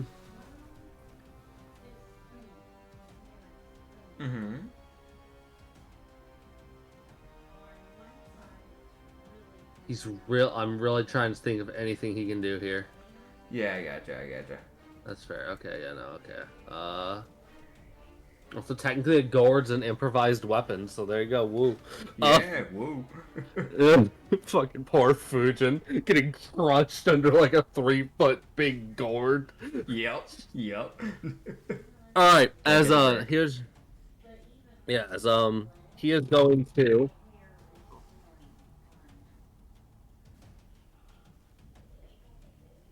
Okay. He's going to take his action as he takes in a big old gulp of alcohol. Okay. That's it. Okay. That's his action, as he might just be drinking. Yeah. Don't trust that. Or there might be something more to that. Spit it out, boy. Spit it out. Knock it out of him. Are you sure you want to do that? You don't know the strength of alcohol. You might start knocking people out because they're not fucking prepared to deal with it. Listen, I don't know about the others, but I'm a dirla. Dirlas have an obscenely high alcohol tolerance. Yes. Oh, man. Alright. So that is his turn. Ozuki. Yeah. She comes into the room. She walks into the room. You see her look around. She goes, "Oh, hello." Hello. She strikes. You just start seeing her like bounce her head side to side as she like starts like doing a little dance. Okay. As she just okay, who do you look at? Fucking okay. How many people are in here? 1, 2, 3, 4, 5, 6. There's 6 people. To you, everyone's friendly until they hit you. So. Yep. There is a 1 in 6 chance she accidentally buffs the enemy. Brother. It's disadvantage, but It's still there. yeah, it's still there. Alright, cool. I rolled disadvantage, and basically she just gets to pick between the 2 numbers. Okay. She'll just go, where'd Fire Elf go? Where'd Carrier go? Oh, well. Rio, you can do it! Alright. Oh, man. Hit him with his own arm! That's what you want. I want to mention, so he has like a base advantage, right? That he can Yeah. just use whenever. He has a base inspiration. But he feels as if he picked up that arm, he would have advantage on that, an additional advantage for that hit. If he was using the guy's own arm. Gotcha. He's not sure why. It might be something about her mana that she was talking about. Fair enough. Yeah, as I want to mention, you just see like that look on Corvus as he's like knocking some more. He's like, "What the fuck did you just say?" Whatever. Focus. Yeah, Corbin's like to her left. Like Yeah, 5 foot to her left. Like he's right there. He just like Ryu can see that on the corner of his eye. They're like, focus. Like, Yeah. really trying here. God, he's doing what he can, man. All right, Peter. Peter. It's Peter. Peter Peppermint. Bark skin. What? Peter Peppermint Bark skin. His middle name. Okay. Ever had peanut brittle?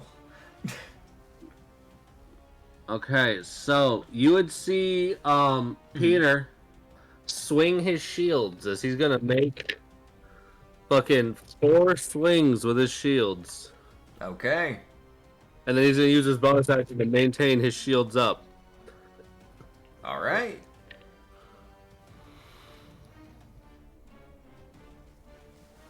Okay, yeah, that checks.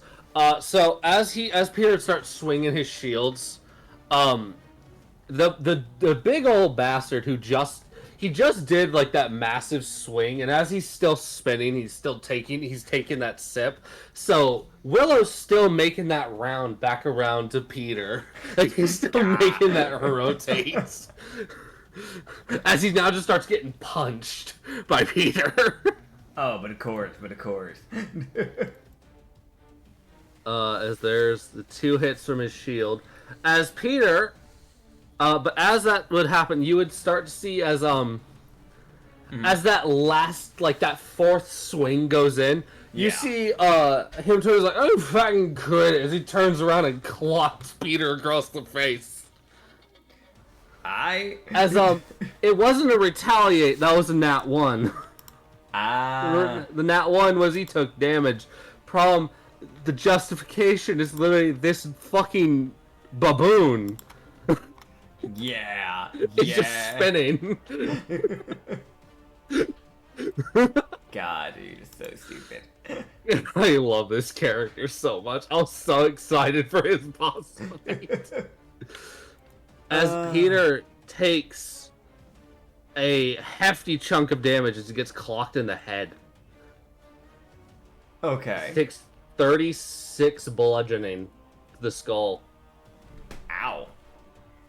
It was a crit, so it was a nat 1, that's why. He rolled 18. As Peter will then action surge. Okay. As one of the attacks from his action surge will queue in. Okay. As he action surges, Ryu and Korobus would feel this surge of energy enter them as well, as they're able to make one attack as a reaction. Alright. So, I will grab the arm and I will slap the living crap out of him with it.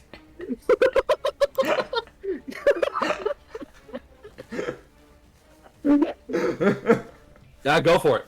Alright, yeah, I just stretch my arm out. You just grab that arm and smack the fuck out of him.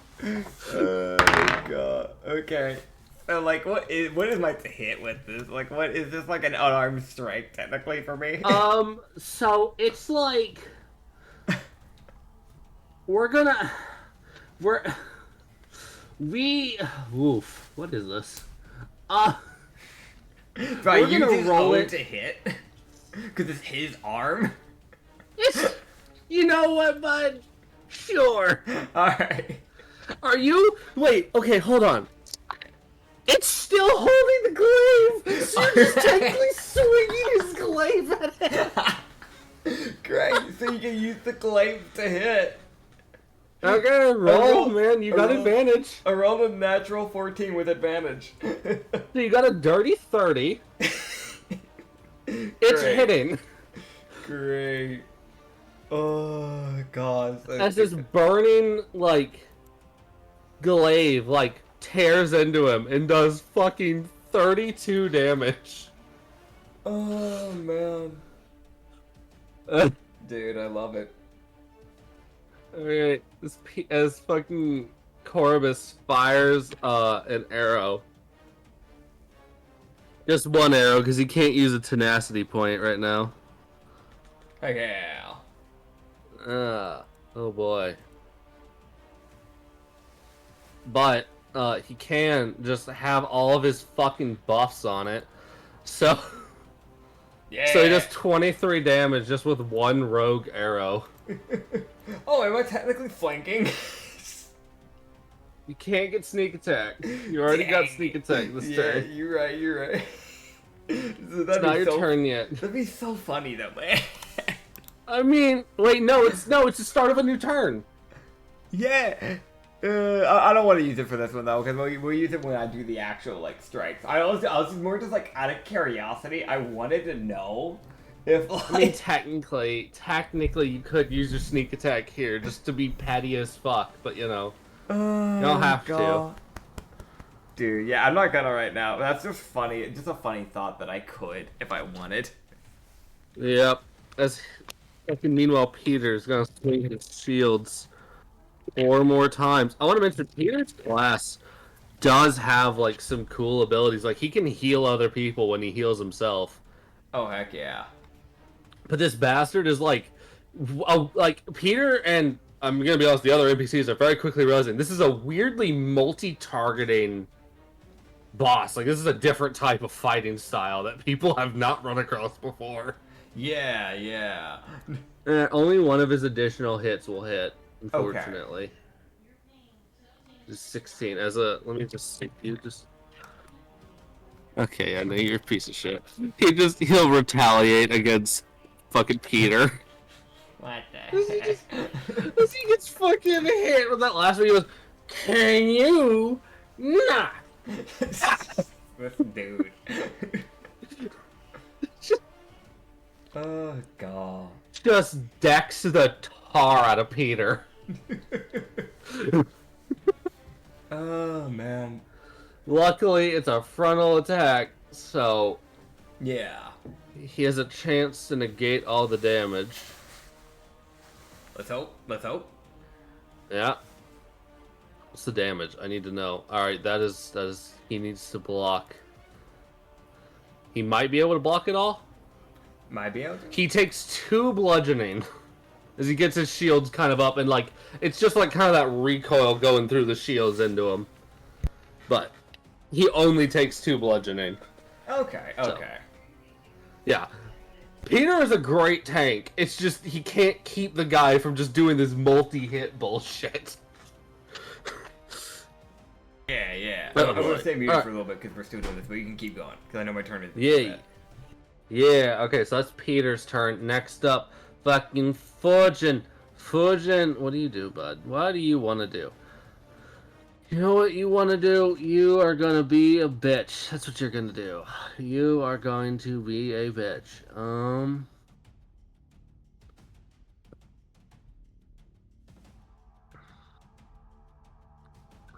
So...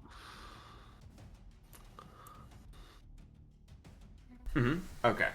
I'm unmuted now again. Hi. Hi, yay. Yay. I get a lock at door. Isn't that just great? Don't you love getting up to lock doors? Isn't that just awesome? That's so awesome. Alright. So what's he doing? How hard is he hitting that gritty? Okay, so he is going to... Yeah, fuck it, he'll do that. Yeah, he will. So he will expend 3 adrenaline points, as he's going to now get to make 2 melee attacks. Okay. 2 attacks instead of just 1. Okay. Yeah. Alright. That's 1. Oh. How does that go? Oh, okay.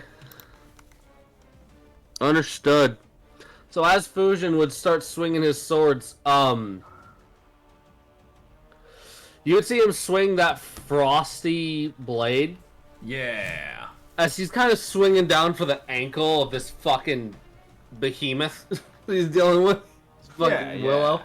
As Willow just kind of lifts his foot up and then just stomps the blade into the ground. Another nat 1. Another nat 1. Fuck. Another. As the blade would snap. Aight. This Fusion, you see him just sit there like, okay. As he puts the sword away, as you see him pull out a different one.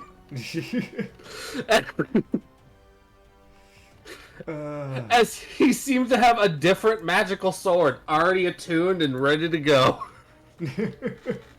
Just in case of some bullshit. Fair. Honestly, fair. Considering what his job was in the past. Yes. As he will hit with this flame tongue though. This flame tongue is hit every single attack. It's just a really good flame tongue, man. Like, apparently, goddamn. oh man. Okay, as he deals 8 plus 6 plus 8 plus 30. Deals 52 damage. Heck yeah. Yeah. Hell yeah. Hell yeah. As that's Fusion's turn. Alright. As next up is you. Alright, man. Here's what I'm gonna do. I Saul. skipped Corbus. Did you do Corvus? I did not. Oh well, Okay. go ahead. Okay, I guess I'll go and then Corvus can go. Oh. So, Yeah, Yeah. I didn't know what Corvus is gonna do. So. Yeah, no, it's fair. It's fair. All right, so I am going to kind of step around a little bit. Okay. And using my stretchy arms. Oops, I didn't mean to grab that. Using my stretchy arms, I'm going to reach over Cater to Fujin to tap him to use Cure Wounds. You a whole ass bitch. You know that? You a whole ass bitch. Man, you are the reason DMs are mean. As I stretch my arm 10 feet long. This boy don't give you things.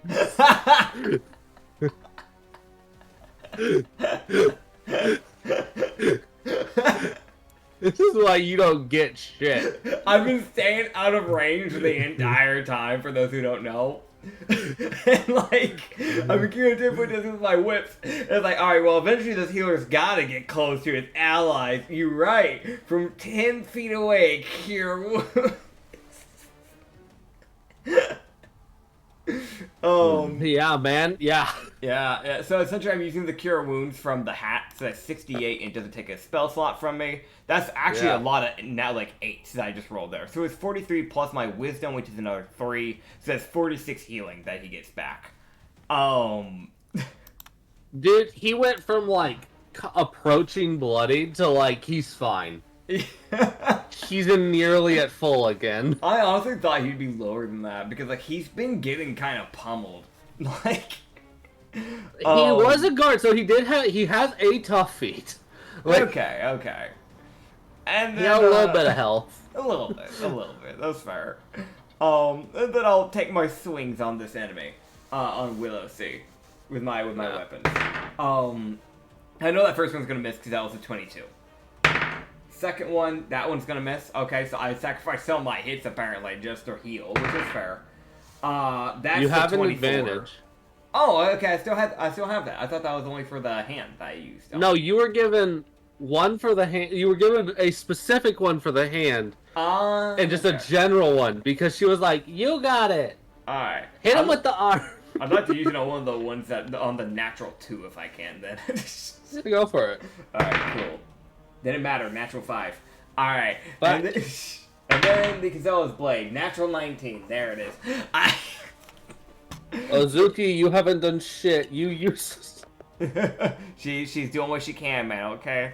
So that's 12 slashing and then 3d6 fire damage. And so that's 12... Okay, yeah, so 12 slashing, 10 fire, then another 11 slashing, and then a 2 psychic. And then he'll take the sneak attack damage because I'm flanking, which is another 28 sneak attack damage. He'll take the bloodletter miss, which is another 9 damage. And then on top of that, you've got the bloodletter miss that come into play, which is another 8d6 fire for every hit. That's 2 hits, so that's... I gotta roll this twice, because that's 16d6. That's 34, and then another 36 fire damage. And I read... I'm sorry. I didn't realize this with reactions. I didn't realize this was even a thing I had. Bloodletter Siphon, which is a reaction, apparently. Whenever you siphon some of the creature's blood using the bloodletter blades, which I've used, I currently have them active, allowing you to use your own blood to do a number of things. You can take half the damage dealt by the blades and add it to your next melee hit. You can take half your damage dealt by the blades and add it to an ally within 30 feet. You can take half the damage dealt by the blades and heal yourself with your enemy's life force. Or you can take the half the damage dealt by the blades and heal an ally within 30 feet. If I may, can I do number 4 and take half of the damage dealt to the enemy? Which I don't know if that's just from the bloodletter damage. That's just the blades. So basically the blades are sapping some life from you. So you take like, I think that would be like 18 damage. Okay, so I take 18 damage, but I'll be healing Peter for that 18. Yes. I'm fine with that. Agony, dude. Dude, Peter, I'm gonna be straight up honest with you right now. Yeah. This man's been getting hit. he looks unfazed. Fair. He's like, "Are you even trying?" Yeah. Like, if everyone else goes down, he'll still be here. Fair. That will be the end of my turn, but you know. Okay. So, you would then see as Willow kind of like looks around. You see him looking around like, that's a cool party trick. As 5 arrows slam into his back. There you go. As stretching arm. That's a cool party trick.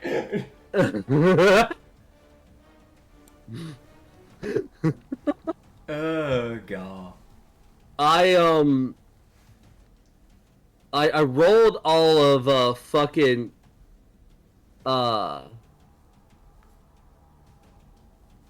Corvus. Yeah, Corvus did 101 piercing force damage. That's basically what he did. Damn. From like, as he cast a hunter's mark as well. Hell yeah. It's just, he's knocking 5 arrows and he only has to make 1 attack roll, so it's an all or nothing. Yeah. But if those bitches hit, god damn. It's gonna hurt.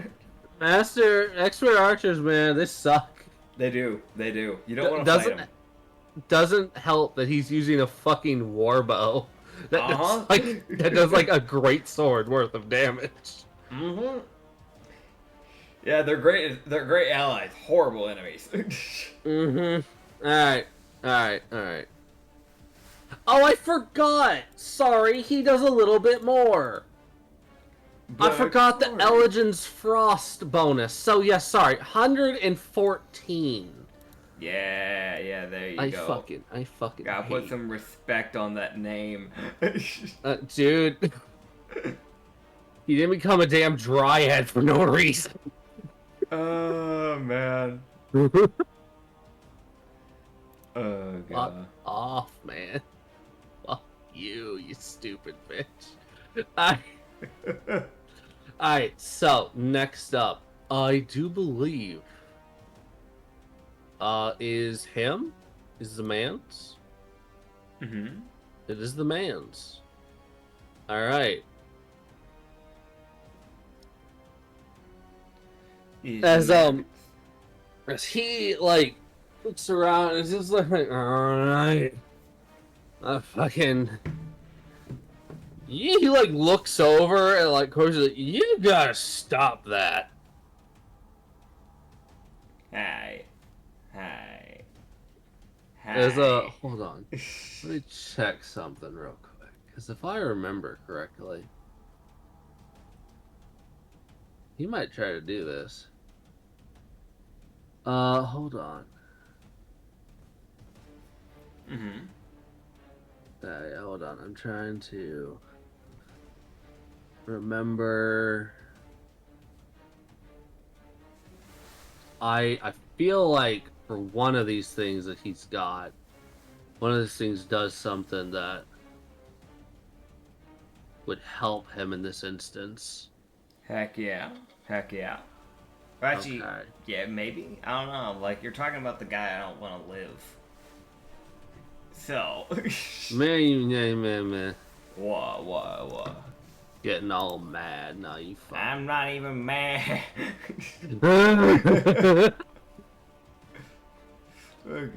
Okay. So, you would see as he starts, like, swerving around, as his movements become extremely unpredictable. Yeah. As he sacrifices half of his movement to do this, but he can't have opportunity of attacks cannot hit him. Okay. As he walks over to Corbus. Alright. And you just see him go, quit it. And he just fucking swings. God. As he seems to be really annoyed at the ranger. That's fair. I mean, he has been getting pelted by arrows the whole time. I'm surprised he's not annoyed at me. I... See, he can't see you. He didn't see me grab his own hand and knock him in the head. He did. He did. Well, you see, that's respectable. That's funny. Arrows are boring. Fair, fair. Like, what the fuck? Okay, whatever. I guess that's just gone now.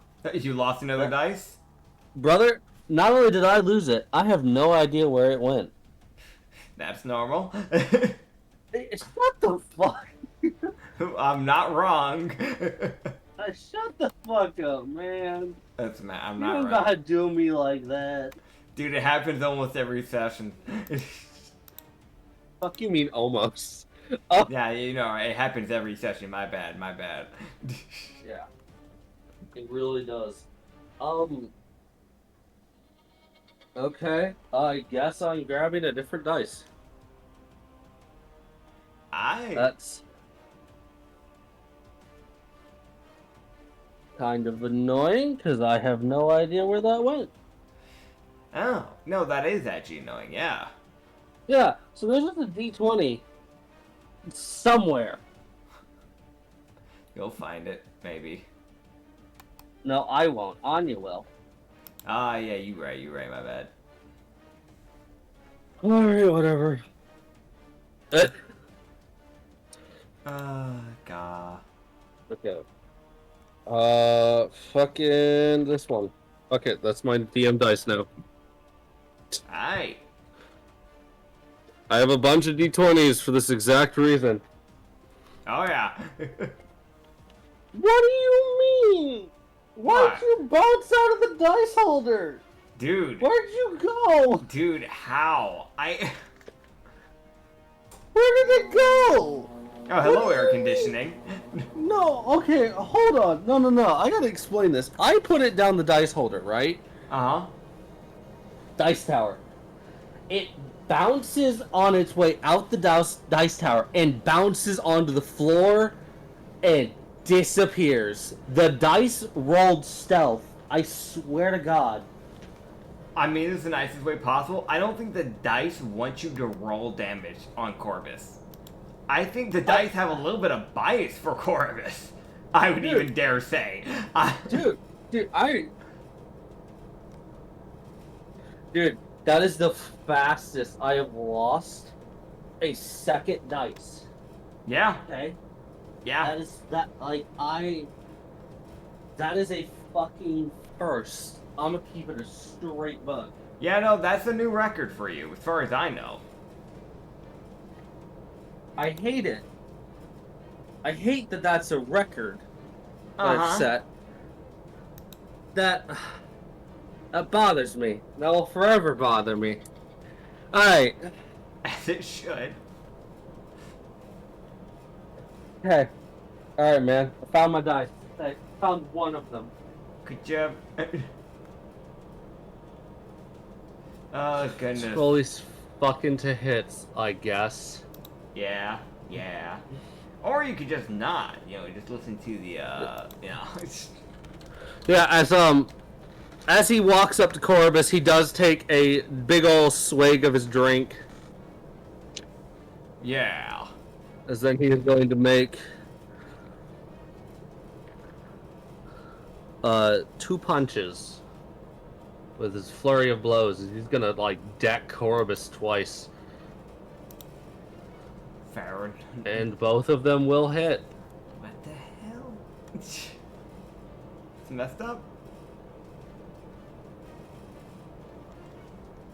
I mean, it's fair. He's being attacked, but also, what the hell? Just let us beat the crap out of you. You'll be fine. Alright.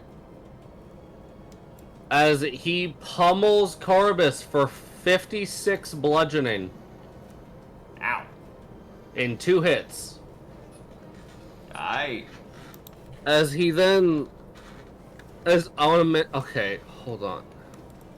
Okay, Ozuki. Okay. Got it. I know what Ozuki's gonna do. Alright, as he's then gonna turn around, he goes, and for the rest of you, hiccup. Uh-huh. He fucking belches at y'all. What the fuck? Disgusting. What the hell? There's a reason for this. Uh-huh. Okay, hold on.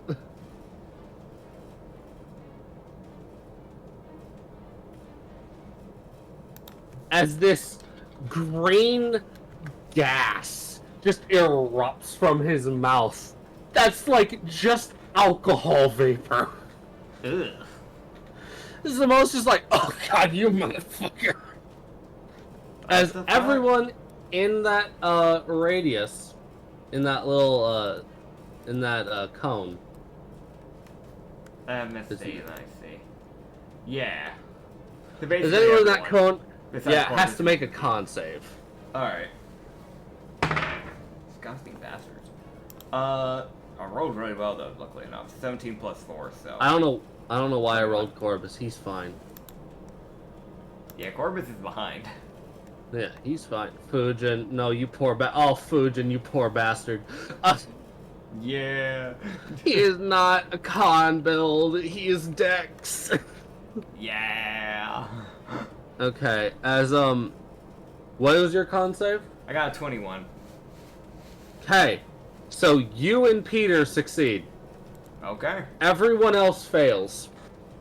Alright. As Katir and Fujin will both, as basically, Ryu, you don't get poisoned by the vapors that this fucker just breathed on you. Yeah. You will take half damage of poison damage, Hey, as yeah. will... Huh? Dex safe. What? Oh my god. Don't you dare. No. Let me do it. Don't dodge, bitch. Let it hit. Just take the hit. I'm sorry. Okay. As, Fujin and, Cat Ear. Mhm. Actually, Cat Ear takes no damage because he's a monk, but he's still poisoned. Yeah. But Peter and you will both take, I gotta do math here. Uh-huh. 17 poison damage. Okay. And then he has to make a dex save. Yes. Okay. Oh, I have resistance to poison, so I gotta half that again. So do I take 7. 9 or 8? Oh, 9. We roll up here. Yeah. Alright. We round up. Yep. Alright. Cool. Alright.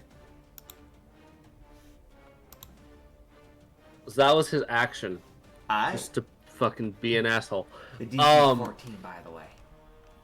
DC 14. Yeah.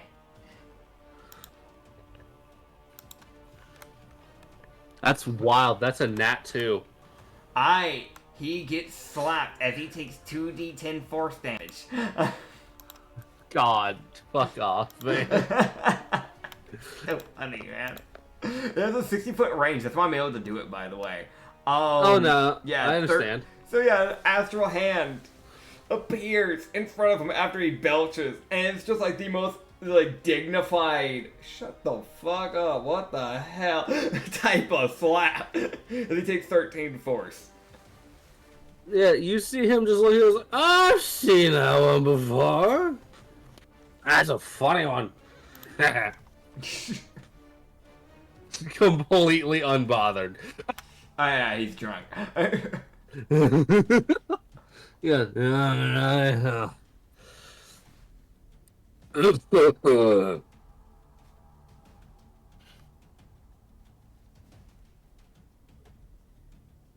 Okay. Just fucking coughs and just keeps going. That's the end of fucking turn. That's the end of his turn. Fair enough, fair enough. god. Okay. You see Ozuki. Look at him. Yep. And just go, no one should have any faith in you as a person. Damn. Damn. Damn. No wonder you're evil. Alright, buddy, you can just go ahead. I'll get you your gravestone. Where do you want to die? Like, we can have a good burial. I don't know if do you want to be brought back? Like, you don't have to be brought back with the sacrificing. We can just let you stay in the ground if you want. Like, You're also wisdom saved because that's basically a vicious mockery. yeah. He fails. For good reason. That's a fucking mean one coming for from a friendly person like that. Like, I'm sorry, that's D20s. I don't care. yeah. It's like the nicest bitch just looks at you and goes, "There's the world. You are the reason the world is terrible." Yeah. Effectively, you are everything that's wrong with the world. Oh god. 54 sucking dicks. There you go. There you go. There it is. You're not gonna say like, no fucking way he's not hurt by that. Like, oh god, dude. You just see like a, oh fuck, bitch. Don't call her that. I mean, you can tell he's like offended as fuck. Like you see, like through the drunkenness, you see that look of like, hold on. Like it's the only thing he's given pause to. Like it's the only thing that's happened that has fazed him. God, dude. Not a single melee attack has been felt this entire time. But I should mention, he's like bleeding profusely, obviously. Like y'all have been pummeling the fuck out of him. Yeah, He's got slash wounds all over his body. He's got like whip marks all over his body. And then just this bitch. Yep. Just looks at you and goes, "You're everything that's wrong with the world. No wonder you're evil." Yep. Just like, what the fuck? What do I even say to that? Like, how do I react? What am I supposed to?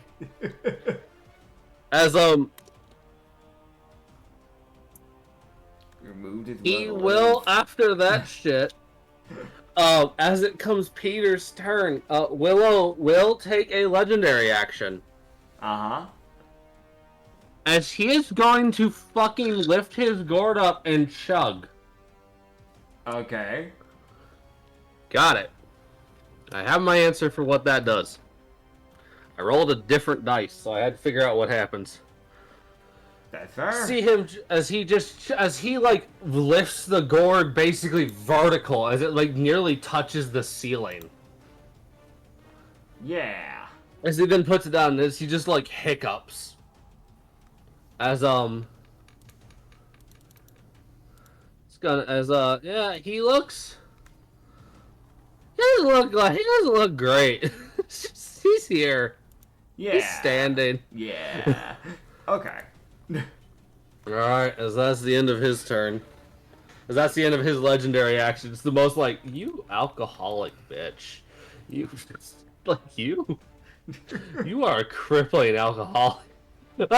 You're worse than Loki.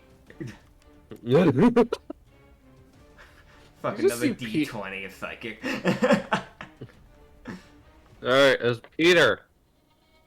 He's gonna move over. He's gonna take his turn. So he moves over, and then is going to, he essentially will move Ozuki back Okay. and put himself in the way. so she can't get hit with opportunity of attack. Fair. Because Peter was also kind of like told but not told, don't let her get hit. Yep. Type thing. So he's like, I'm gonna fucking nope, you're way too close to her. Yeah.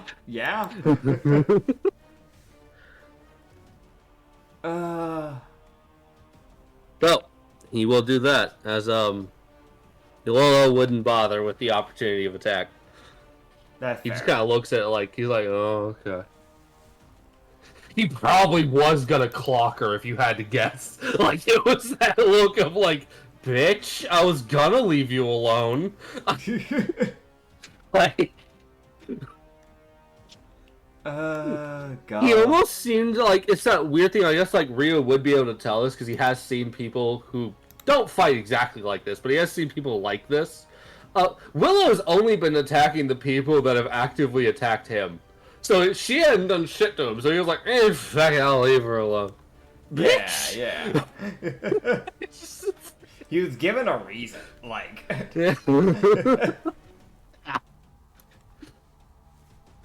Oh no, like, oh no, Ozuki, you see that little gleam in her eyes, that look of like, I have an idea. Like those brain cells are rubbing together now. Oh boy. As like those slitted eyes of like, you know, because she's still a cat, kind of narrow a bit. Yep. A little bit like, I have an idea. I'm gonna do a thing. Oh boy. I Alright, have the let's greatest plan. Fucking helicopter crashing through the building.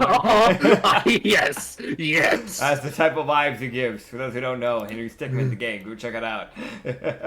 It's a good fucking game. Oh, yeah, definitely. Yeah, as Peter will use his bonus action. Don't mind me. Yeah? Take a deep breath. Okay. As he is going to use Second Wind. Second wind's always good. As he will regain 27 health, which for him, with how much he blocks, that actually fucking slaps. Yeah. As then, Koribus will regain 20 health. Okay. And, because I do believe this trait lets them,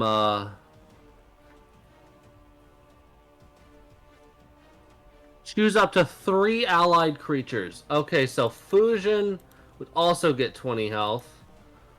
And Cat Year would get 20 health. Okay. He hasn't really seen Ryu take any damage. That's why he's not doing it to Ryu. Yeah, Ryu hasn't gotten hit. like the one quote unquote hit with like him just having to roll a con save. So. Yeah. Yeah, that's why Peter was like, you'll be fine. Yeah. You're staying out of his reach anyway. Yep. Yeah, I'm Peter. Peter is going to actually hold his action this time. Okay. And essentially he is going to prep to grapple. In case this bastard tries to do his fucking avoid opportunity of attack again. Alright. So he's like, I'm not gonna swing this time, but I'm not letting you get away from me this time. Yeah. So, next up, after Peter, is a Fusion. Fusion. Fusion. You fucking run. Fusion. You run on the walls and dive for Willis's neck. Yeah. Like it's almost like a cat pouncing for a mouse. Type fucking. Yeah. As okay, this will work. He will end up on like essentially Willow's back as he essentially just drives his knives into his shoulders. Heck yeah. He doesn't have the leg strength to choke him out, but it's still just more of the matter if he's now a fucking inconvenience. Dude. Sounds like a skill issue on that part, but that is fair. At least he's doing something. He also doesn't want to get in the way for the other people. That's valid. Because he knows Cat Ear needs to get in close. Yep. Alright. So, That is his make it 3 hits. Okay. Fusion, what is your plus? Okay. Got it. Again, Flame Tongue hits. His other weapon doesn't do damage. Dang. Fucking God. His sneak attack, hard carrying. At least he has a sneak attack. Yes. It matters. 42 plus 9, therefore making it 51. Yeah, at least he's being consistent with his damage. Oh yeah. He's consistently hitting about 50s. That's good. Yep, as that is the end of his turn. As a Corvus, see Corvus get this look of, I can't. You bitch. I'm stuck. Physically cannot leave. God. What can you do, Corvus? Do you have any? Actually, you know what? No, he can do something. I remember now. I remember. He's an Eldrin. Fucking Nyum. Nyum. You teleport. Nyum. Nyum. Teleport next to cat ear. Fair. Knocks his 5 arrows. God. Oh, please miss. Hit. Miss. No, hit. Oh yeah, also I do need to roll the Okay, and I need to double check, does he have this as a thing? He does not. Alright. So he did lose concentration on Hunter's Mark. Okay. And he got punched. Which is fine. Just Yep. as all 5 fucking arrows, guess what? They fucking hit. into the body. Alright. Dude, I want to mention this man is becoming a living porcupine. Oh yeah. Plus 30. 58. Alright. Let go. Yeah, damn it. What the hell? Alright, man. As that will be, Corvus's turn. So now it's your turn. Alright, so I'm gonna dart around and I'm gonna get near this like broken furnace place area. Mm-hmm. And then I am going to, using a feat that I haven't actually gotten to use this entire time that I've had it. I've had it for a lot of sessions now at this point. I'm going to use my poisoner thing to this degree. Because with my bonus action, I can apply a coat of poison to my weapon. So I'll be applying it to my whip. Which whip? I'll apply it to the Gazella's blade. Okay. Yeah. Agony. That way I don't have to figure out which of the 3 Which fire of the whips has fucking it. fire whips has it, Yeah. Makes it a bit easier on me. So hopefully if I do that, then I can start making him roll some con saves on that. As long as I can hit my hit with it. Yeah. So I'm then going to use my action to slang. Who would have guessed? What? I know, crazy. How Alright. original. Alright. That first one, with one of the golden flame whips, sadly enough, wasn't that one. Alright. The second one was a 25. Oh, sorry, my brain, it's 27, sorry, my brain went for a second there. Another 27. And then that one is, I think that hits it. That is a 24. Okay. Okay. So because that flame whip, Yep. that first one, as you lash around, you would it would like wrap around his arm that has holding the gourd, Yeah. as he's just like moving about and fucking, sorts of wild ass fucking movements that don't make sense, except that he's drunk, so suddenly it does. Yeah. Yeah. The whip would go taut and then it would snap. Dude, I just got that fucking whip, too. Like, I just got that fucking whip. That whip, yeah. That's so That is annoying, but that's fair. No, I want you to know, I only have the weapon breaking on, like, 3 numbers on a d20 roll. Yeah. Yeah. And it's just like the 3 times there's been bad rolls, it's been like damaged person and weapon breaking. Yep.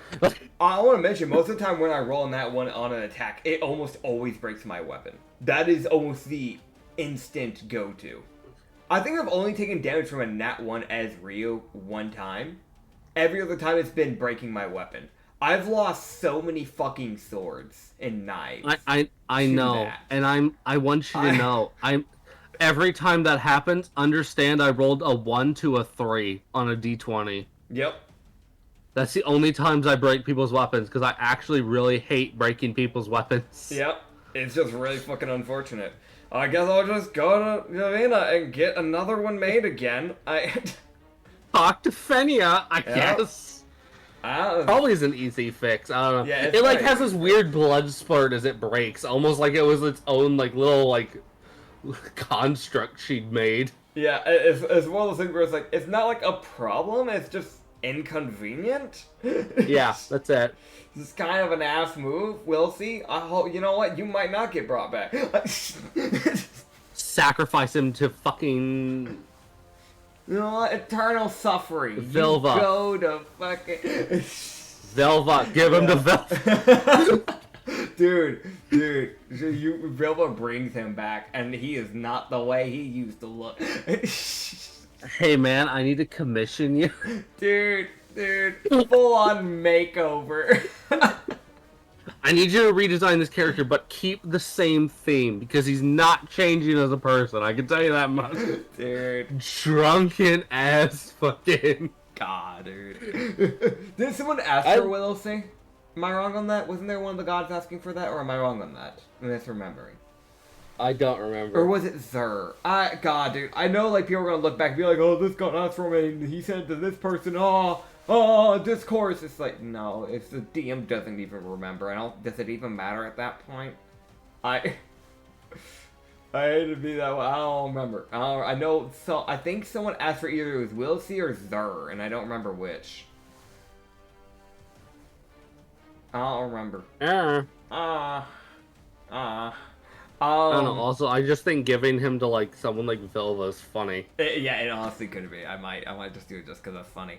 Alright, so for the other ones, yeah, sorry, man. I fucking, I'm good. It happens. So man. Disappointed. I'm disappointed too. Don't worry. Where the fuck did that other dice go? It was rolling so much nicer than this one. I don't know. You can also roll a con save, by the way, because he's gonna roll a con save against the poison. But he takes 11, 10, and then 11 slashing from the 3 whips that hit. He takes 4 psychic and then 16 fire damage. There was a lot of nat 1s in that d6 rolls, sadly enough. And then he'll take 8d6 sneak attack, which is... Thank you for covering the number dice. That's 20-something. I can't see. Can it please go away? 23, thank you. 23 of that okay, there we go. And then I'll take another 3d6 bloodletter miss, that's another 6. And then the bloodletter blade, so that's another 26, another 25, and then another 30. And does he beat the con save? What is the DC? DC, I gotta double check. It's a 14, it's not very high. He will succeed, unfortunately. Con is one of his better stats. He is a drunken maniac. Unlucky. It does not say if it does half damage, so I'm gonna guess it just doesn't. So I guess he just doesn't take damage, despite it being poison. You would see, like, he doesn't seem to be phased by the poison. Yeah. So he might have immunity then anyway, so it's whatever. That also, like, if he is a monk, monks naturally get immunity to poison. Do they? Yeah. I thought it was only illness and like that sort of thing. No, it's disease and poison. They just get straight immunity. I honestly forgot poison. I would have not used that otherwise. Yeah, they get that at level 10. It's not even like a late game thing. Yeah. I'll say this. I don't know if any of the things... I mean, I get why they did poison. But that's kind of sad that there's not like a different element to get immunity to. I only say that because poison is barely used in D&D. That doesn't really get that much use in the long run. That's kind of sad. Yeah. That's why I tried to make some poison and acid more prevalent in my world. Yeah, yeah. So something like that has more use. Also, I'm gonna be honest. This is me personally. I understand, like a paladin having illness resistance. I know it's just D&D. That's just how D&D works. So obviously, you know, it is what it is. I feel like the whole resistance immunity thing for monks from those two specific things doesn't make sense in my mind. I know there's probably a reason for it, but in my mind it doesn't make sense. But at least to me, it would make more sense for them to have like resistance to force, because the whole astral thing and all that they have going on, and ki. That's one class has astral stuff. None of the other ones do. Yeah, but like my reason for it isn't just astral. It's because with ki, it's supposed to focus the inner parts of your body, and force is a version of magic that's essentially like a bludgeoning force of magic that normally affects the internal parts of your body. I guess that's why my brain goes to, yeah, ki, force. But it's fair enough. I think that's more of just how my brain tries to, like... I think that's more how you run it. Yeah, I think that's more yeah. of a you thing. I know it probably is. It's just in my head, it makes more sense that, like... I don't know. Yeah. Because ki is outright energy, and force is essentially a form of energy that is made into a physical form to a degree. So I guess my brain just goes to like, yeah, force, makes sense. But, oh well. Yep. I'll keep in mind. I honestly, though, genuinely forgot about the immunity to poison. Yep. Both of those poisoner blades, I still, fucking, if they fail to save, I still give them the poisoned condition. Because they are poisoned. That's fair. That's fair. Which monks are not immune to being poisoned. I got to correct a monk player about that. He was like, I have immunity to poison. I was like, not the condition. He was like, ah, shit. Yeah. Yeah, no, that much should be very different. Yeah. Because you can get poison statuses for, like, other things that isn't related to poison. So, like, because if that was the case, that would kind of be broken. Like, I'll be real, that would be broken. Cause kind of need it. Yeah, I mean, like you kind of like they kind of need it, but like I don't know. There's balancing. It counts how much I guess the like poison status is used by the DM.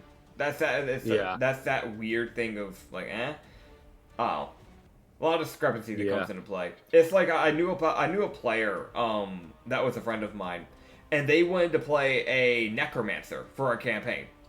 They got to play. It was a necromancer plague doctor. And the DM, despite knowing what the players had picked, decided to make the entire campaign. Which, by the way, they hadn't been told about what the campaign was going to be about, so they just got to make their characters, and they were just all they were told was that they're going to be adventurers. That's all they were told. And the DM chose to send them down a route of where they had to deal with necrotic undead enemies, making the necromancer's spells and damage stuff useless. So everything they wanted to do, they couldn't do. I know later game necromancers can just ignore necrotic resistance. Yeah, but see, like, the problem was, I think specifically they were like it was like a cleric domain of death, necromancer type. So they were like necromancy stuff with, like animate dead, that sort of stuff. Like with those spells.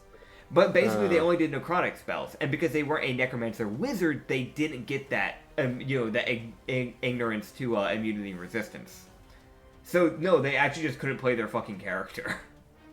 Fact is, I guess lesson of the day: how a DM does stuff matters a fucking lot.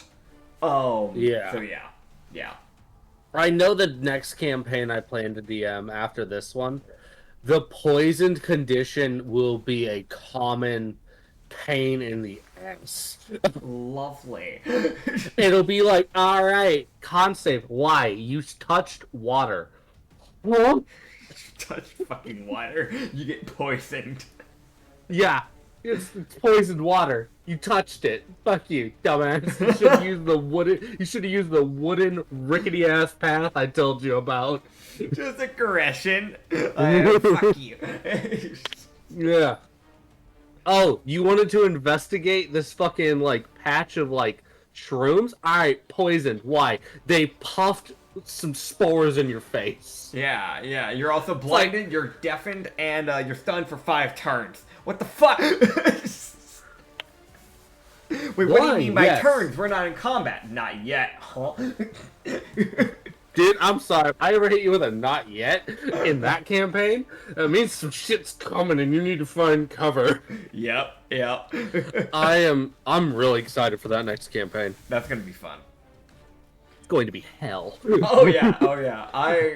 Am I allowed to put in disclosures? There's like 2 campaigns that I'm thinking about. Yeah. Both of them will have the poison condition a lot. Yeah. Oh man. That'll be great. Anyways, sorry. Yeah. Back to fucking the so not important boss fight. Yeah. Okay. Who went last? I haven't gone. You. No, I did go. Yeah, I just went. I think. Yeah. Okay. Yeah. So that means it is Willow's time. Willow's time. Wait. Hold up. No, Catter, and then Willow. Yeah. Bitch. All right, he runs up. He boxes in Willow. He runs up, throwing a fucking haymaker. Let go. You kind of hear Keter go, I can't use like half my fucking shit because you guys are too close, and I do not want to hurt y'all. As yeah, he is actually having to not use some of his abilities because they would fucking decimate the party. That's like half of our fights, if we're gonna be real. Like half of the time we're like, all right, we go in. The one guy whose whole shtick is AOE, sitting here like, I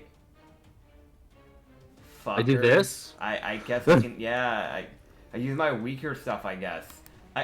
Yeah, Cat Ear's monk class, I'll be totally honest, is literally built to solo groups.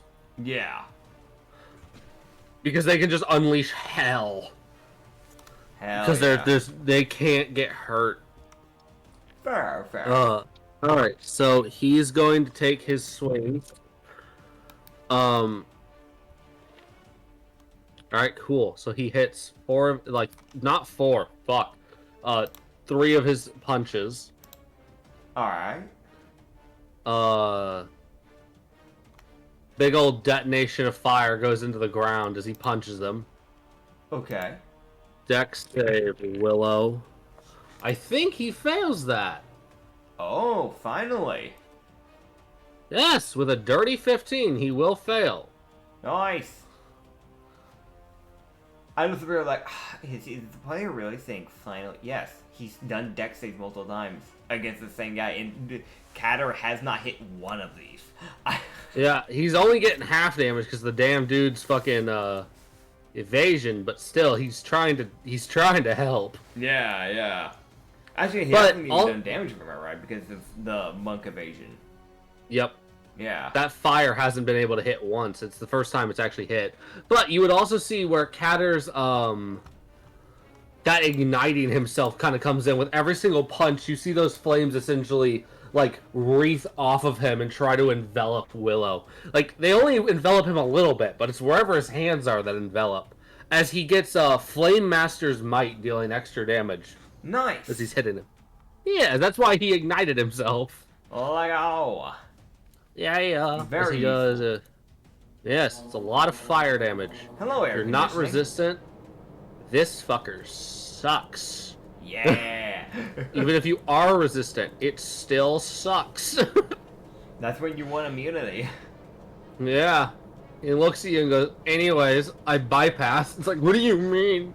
No. Oh, man. Because he does 91 fire damage, even with some of it being reduced. Alright. Nice. Yes, as Willow. As it comes up to Willow's turn. Alright, Willow. Takes a drink. Stop. Just give up. Alright, she goes, well, I don't got much left in me. Well, I got enough to beat the fuck out of your lot. Hang on. Or you could call in sick. I don't get sick. You could. Your boss would never know. When was the last time you got a vacation day? So it is unarmed strikes to everyone. What the hell? As he throws an unarmed strike at Peter's like, as I want to mention, when he throws these punches now after that last chug he had, Yeah. you're seeing like when Peter brings up his shields, you see that force like ripple through his body.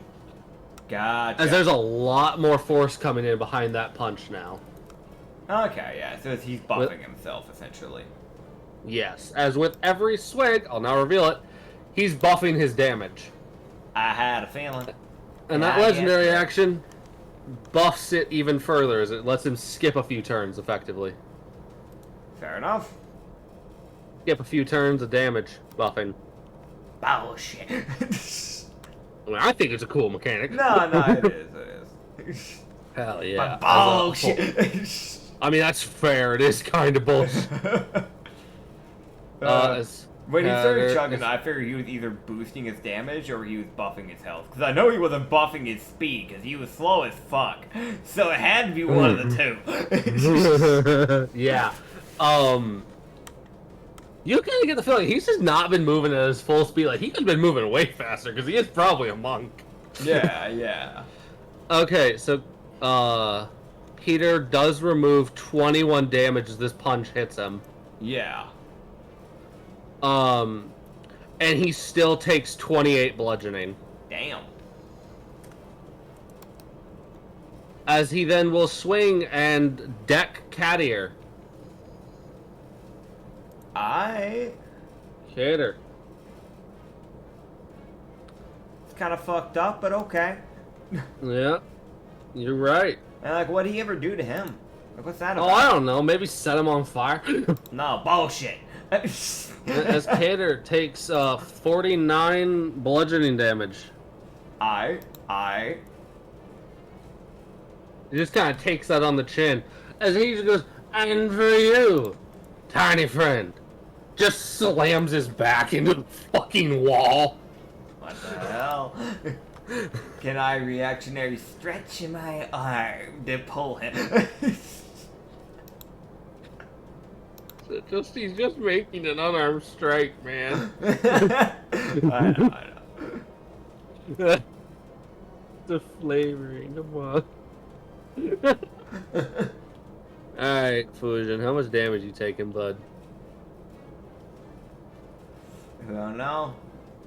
I don't know either, because the dice are vibrating for some reason. Oh, they're doing that thing where like they just keep shaking instead of actually telling you the number. Yes. Lovely. Yeah, as he slams Fujin into the wall, as Fujin takes 40 bludgeoning. What the hell? It'd be so much higher if he had his fucking glaive. Oh yeah. He's fighting for scraps over here. Oh god. As he just goes, alright. Well. Bitch. And just fucking. Who do you swing for, bud? Who do you. Okay, that's for that one. That's for that one. Okay. That's for that one. Why do you go for him? You going for Alright. Fujin again? Yeah, he's going for Fujin. Leave the man alone. Oh my god. Okay, no. Willow's just being an asshole here. Alright. As Willow just essentially just slams his body into the wall 2 more times. Brother. As he just like sways forward, builds momentum, slam, whoop, bang. Gah. in the most like drunken swaying as Fujin's clinging on for dear life and getting bludgeoned. Bud. Poor Fujin. Poor Fujin. He's gonna take 2 instances of getting hit. I hope he learns his lesson to not hold on to big drunk people. I mean, he's never fought a giant drunken fucking whatever the fuck this guy is. I'll have you know, he's known as a human.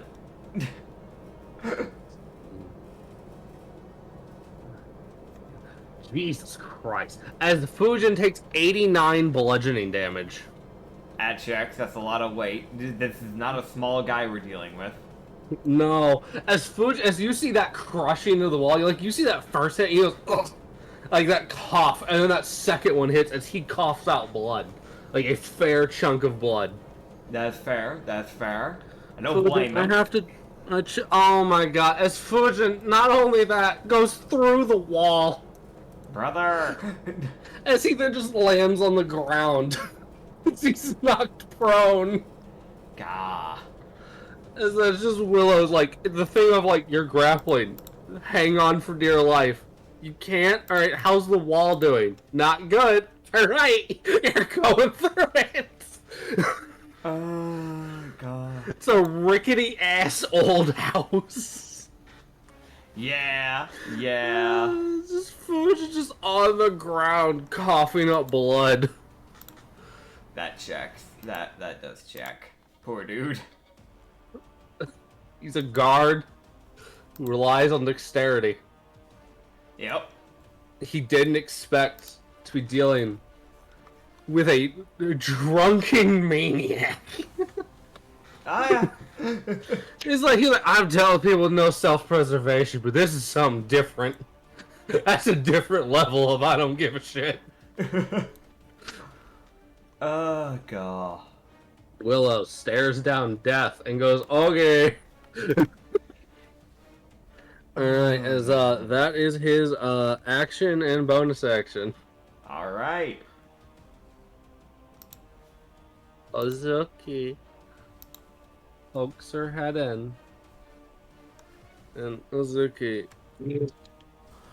Okay. For those who don't know, Uzuki was, like, ushered into the other room by Peter, so... Yeah, she's...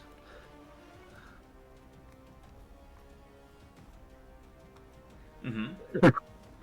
As Uzuki will make her way around, as you'd kind of hear her start moving up, and she'd probably get next to Fujin. Alright. As, she's gonna... She does a tap. She taps him. Okay. What does that do? She heals him. Oh, hell yeah. Okay. Cure wounds. Your wounds. She does 33 healing. Oh, hell yeah. She looks over, looks at Fujin, goes, "You can do it." Yeah. Like, oh. I'll mention if anyone currently doesn't believe that he can do it. Yeah. Oh, God. Like, he's literally like, yeah, sure. Whatever helps you sleep at night. Oh, God. Okay. Alright. So, that is that. So next up is, that is the end of her turn, meaning it's back to Peter. Yep, back to Peter. Peter. Ha-da-da-da. Fucking punch. Throwing punches. Using the shield. Alright. Alright, as, 2 of them will hit, and then he will action surge again. Alright. As he will pick Cat Ear and, Ryu again. Alright. Here I go. I'm gonna hit him with one of my attacks, because I'm not allowed to use all my weapons. I'm imagining from my understanding, I probably just gonna use a weapon, so I use one of my whips. You make one weapon attack. Yeah, so I'll be using one of my golden flames. Okay. That is directly a 24. on Cool. the dime. So that is 13 slashing, 3d6 fire damage. That's an additional 7. And I don't think I have any extra stuff stacked onto this, so yeah.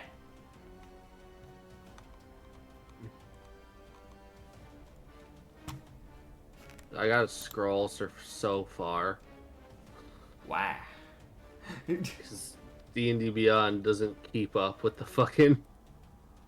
Wow. I don't know, it just doesn't. I'm guessing you're talking about like the game chat. Yeah. Yeah, no, it's bad about that. Bless you. Thank you. Holy fuck. Welcome. I've been sneezing like the whole week, and it's been pissing me off, I'm gonna be honest. Yeah. Because I'll be like, I can breathe. I sneeze. For like the next 2 hours, I cannot breathe out my nose. I'm like, fuck this.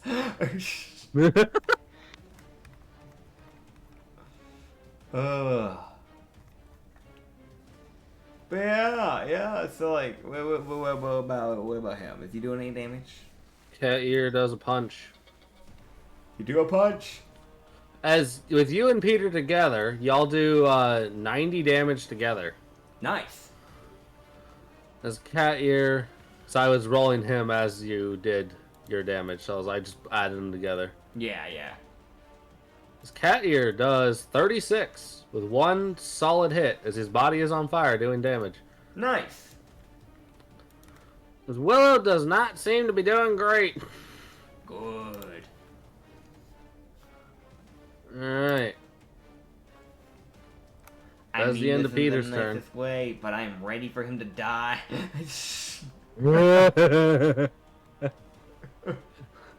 Trust me, so is everyone else. Everyone else is like, what do you mean you're still alive? How much health do you have? Fuck. Die already, bitch.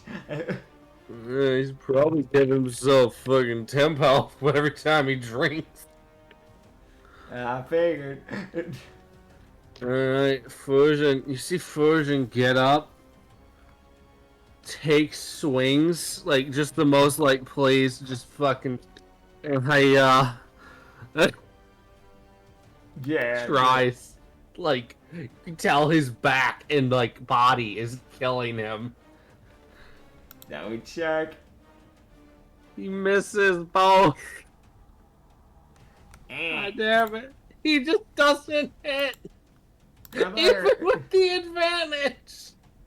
Brother.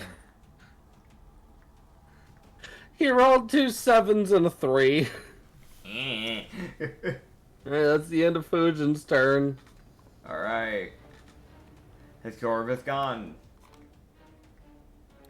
Corvus knocks his arrows with the most, just like, oh my fucking god, please die. Yeah. As you would see him just go, fuck it. As he casts at the 4th level. You see his bow get enveloped with lightning. Yep. As he activates lightning arrow in a single target manner, because I allow rangers to choose whether it does fucking AoE or just single target. Very useful because a lot of times people are in the fucking way. Yeah, that's why I allow that. I hit that problem when I played Katsu because I kept being like, "All right, I'm gonna do a thing," and it's like, "No, you aren't." It's like, "Hey, But my damage. come on." Oh, this might... Okay. Oh, that's bad. Alright. So you know how I mentioned that he just makes one attack roll for these 5 arrows? Yeah. He rolled a nat 20. Nice. So... Okay. Let me just... Oh, buddy. This is gonna be... a kicker. Okay. So that is... For every single arrow... 6... Oh my gosh. Okay. This motherfucker. This man. This absolute unit of an archer. Yeah. Knocks his 5 arrows. Aims. And fires. for 15d6 plus 30d8 plus 30 times 2. Yeah.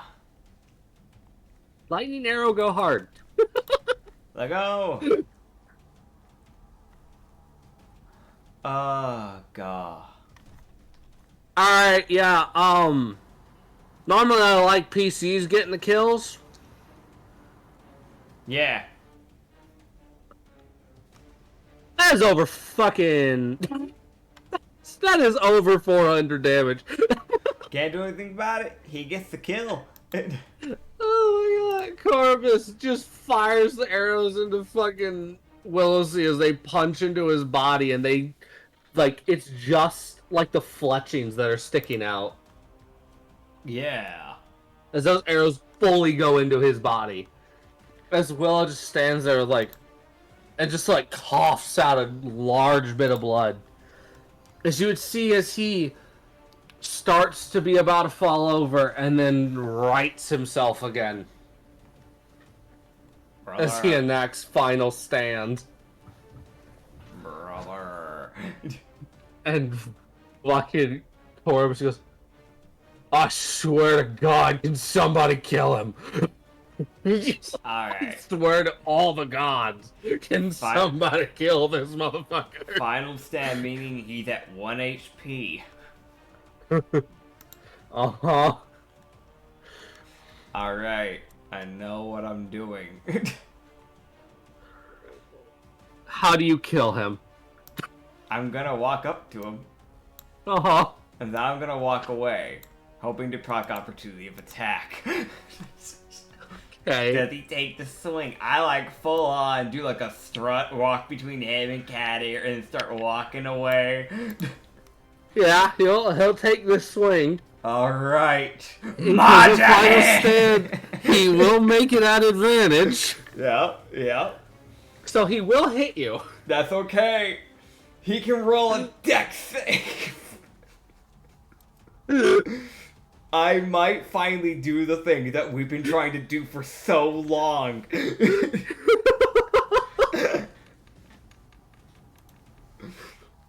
Fail your dex save. Fail your dex.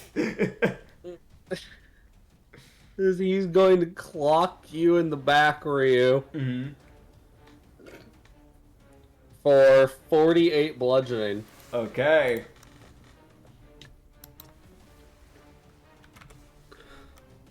And what's that dex save? That is a 14. Okay. Fail. Alright. Fail. And with his nat 3. Yes! He takes 2d10 Maja hand as he gets slapped for 6 force damage! And falls unconscious!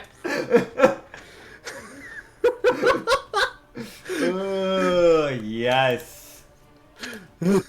Alright. Done it! I'm so happy for you, man. Thank you. So do you want to know something? The most fucked thing about Corvus's attack? Mm-hmm. So let me just fucking double check my own math here. So okay, so Corvus did right, times 2. Cool. 434 damage, right? You know how much health Wilosi had left when he fired those arrows? How much? 8. Gah! Dude. He had 8 hit points. I was like, I'm gonna make this hit extra as fuck. Yeah. Oh man. God, it's something. And it was like, all right, well, here's for the worst part about this character. Yep. Final stand. He's still here. It's like, everyone. Why? How? As every time he took a sip of his drink, I will now reveal his mechanic because I love to do that with these bosses. Yeah. He gained. It was like once he hit bloodied, he gained 100. He gained a D100 of temp health. Yeah. Every time he took a drink. Yeah. And every time he took a drink, in general, he added 1 damage die to his attacks. Okay. So if he was wielding his glaive, he would have been doing 9d10 slashing/fire damage per hit. That checks. Because he was dealing 6d12 bludgeoning with his attacks. That checks. Yeah, when you knocked off his arm, I was like, that really fucks with my plans. But also, I gotta remember, he has that giant fucking gourd. That's why it took me a minute to, like, think, okay, I have to completely rework how I'm gonna describe his attacks, but that's fine. Yeah. It's fine. They have massively reduced it. He has massively reduced the damage the party will take. Good for him. Yep. Oh, man. Yeah, I love the freaking sass walk smack. The freaking bait of like, yeah, come on, hit me. Come on, do it. He is 15 int. Leave him alone. Oh, God. But he's also, like, permanently drunk. Yep. Alright, so I guess I will grab his body and sacrifice him to Vilva, because I don't remember if there was supposed to be someone we're supposed to sacrifice him to, so I'm going to send him to Vilva. Cool. Oh, man. I'm just going to look back at everybody else and just double check on them, like, you good? Everybody fine? You alright, Fujin? Got squashed there a bit. Fujin, who's still coughing up blood. But, in all fact, I've seen worse from fucking riots. Cure wounds. Do you like just the, I'm fine, I've seen worse from riots. Oh, God. Oh, God. Oh, God. My ribs. I might have a broken rib. Cure wounds of the 4th level. 88 plus 3. 37 HP back. Hell yeah. Oh, He just goes, oh, that's appreciated. Okay, I don't think they're broken, but God, fuck. Fuck you. He just looks Good, that doesn't mean they don't have to do surgery. Yes. Yeah. Wait, you can do surgery? Oh, right, room Yes. thing, yeah. Yeah, internal surgery. I can quite if I wanted to, I could cut your organs out, but I'm not gonna. You mean you could end my suffering? I could. Doesn't mean I'm going to. This is supposed to be used for healing. Fusion. I'm pretty sure if I remember his character arc, how he was supposed to be as a character. He just really didn't give a shit. Man was just here. Dude lived for the original idea, because for those who don't know, Fujin was supposed to be a PC. His whole thing was that he lived for the high. So he was the guy that's like, alright, he's an urchin who, like, you know, he grew up on the streets, he wasn't really, you know, taken care of, you know, like, parents fucking abandoned him, that sort of shit. Dude lived for the heights of, like, jumping off buildings and, like, jumping off cliffs. Like, that was his type of shit. He lived for that, because it made him feel like he was alive. Like, that was kind of the planned idea for the character. And then he became a guard, and I was like, damn, he got his life together. He did. Mainly because the guard corps noticed. He was like, no, he'd be able to scale, like, the balconies, like the in-prison balconies real easily. Yeah. You should become a guard. Oh, man. I guess I'll just let this flower just hang out. I mean, like, it's not... I don't think there's a duration unless, like, someone kills it, so it's just hanging out. It's just, you can just hang out here. Yeah, I mean, this flower can just... I guess, like, I mean, his body's being sacrificed. He won't need this body because he'll get a new body anyway, so I'll just... Now that he's been sacrificed, I'll just push his body into, like, you know, like, you know, this little area here. Just kind of over to Gets the flower. dragged by the flower. Yeah, that's some fertilizer. It'll allow that flower to grow up bigger. Do you guys remember if we come back and there's just a giant fucking flower fucking murdering monsters? What? No, that wouldn't happen. Nah. Dude, it's like an adventure passes through. It's like, hi, you know, flowers are real friendly to them. A monster gets within its radius of, like, it used to be 15 feet. It has, like, a 200-foot radius now because the roots have grown out. It's like, gets in a 200-foot radius, fucking gets grabbed by an ankle and slammed up and down onto the ground. Repeatedly. You know, like how Hulk, in some of the movies, like, Hulk will, like, grab a guy and just, like, slam them into the ground, lift them up, and slam them into different areas of the ground. Just repeat it. Yes. Yeah, like that. Yes. I love that clip.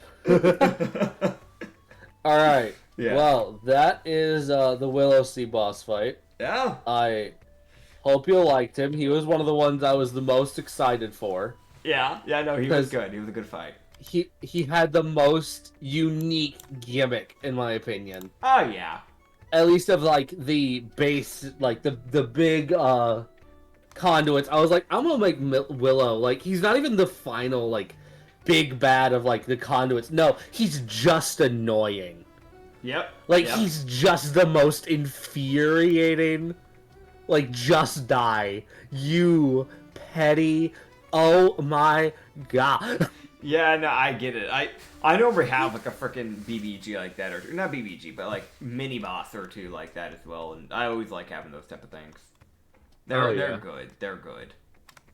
I really like him. I was telling people about him at work, and they were like, how the fuck are they supposed to deal with this? I was like, you don't understand. This party deals so much fucking damage. He'll be lucky if he lives 3 turns. And, yeah, and he was lucky. I think he got 3 turns? Or that might have been the 4th turn. Like... Yeah. Yeah. I won't lie, originally he wasn't gonna get that temp health thing. But I was sitting here and I was like, no, as like we were getting closer to his fight, I was like, no, he's getting the temp health. I'm gonna give him some temp health, and I'm gonna have him rolling D100s. Like, because that's a big ass guard. It's valid. I mean, it was one of those things where, like, if he didn't have it, he would have been getting squashed pretty quick here, so... It's completely fair. I get it. Oh, man. Either way, I guess we'll just head back to town. Yeah, you get back to town. Yeah. You want to start the town section? I will let you check this, though. Don't we pass by the underground before we head back to town?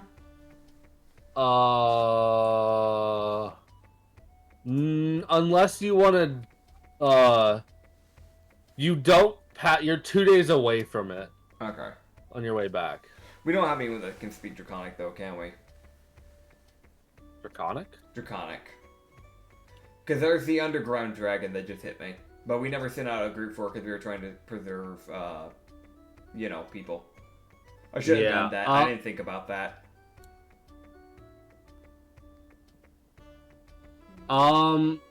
So do you ask everyone, I'm assuming?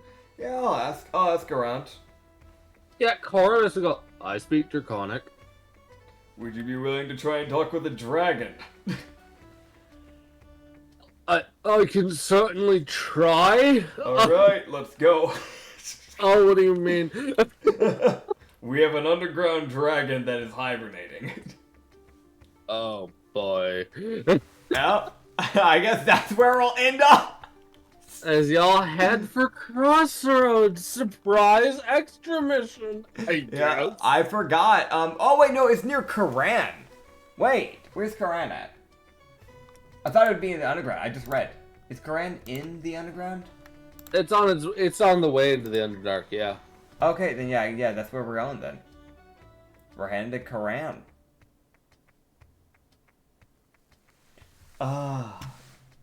Dude, yeah. Thank you all for watching. We'll tilt the dragon and probably the down session the same session is my guess. I don't imagine that'll take too long. I'll be getting in a fucking fight with the dragon. It might be an impromptu combat if Corbus doesn't get that fucking persuasion off right. I don't want to get the dragon mad. So if we get him mad, it will be probably less of a combat, more of just Ryu going, alright, everybody, go, I'll stall. I'm good at dex. I can dodge a bit. Just get going. Yeah, I don't want to kill it. Yeah, Yeah. yeah, Corbus, I'm gonna be honest, you'd see him kind of start messing with his spells, and he's like, alright, I have animal friendship. That'll give me an advantage here. Oh god. Alright, thank you all for watching this episode. You can find the Sanity Campaign up on Lost Shipyard, up on YouTube, and also on Spotify on Lost Harbor Tavern. Over here, we have some other mini campaigns you can go check out, and as well as you also have on the Lost Harbor Tavern, you have the Roman Harbor campaign going on, as well as the Katsu campaign, and some other ones going on over there as well. And I'm going to keep re-mentioning the whole list of stuff we have, because at this point, if you don't know, I mean, honestly, that'd be surprising. You can just look at the channel. We have a bunch of stuff on both of these channels. Go check them out. And thank you guys for watching this episode. We'll see you guys next time. Don't forget to leave a like. Thank you, and bye-bye. Bye.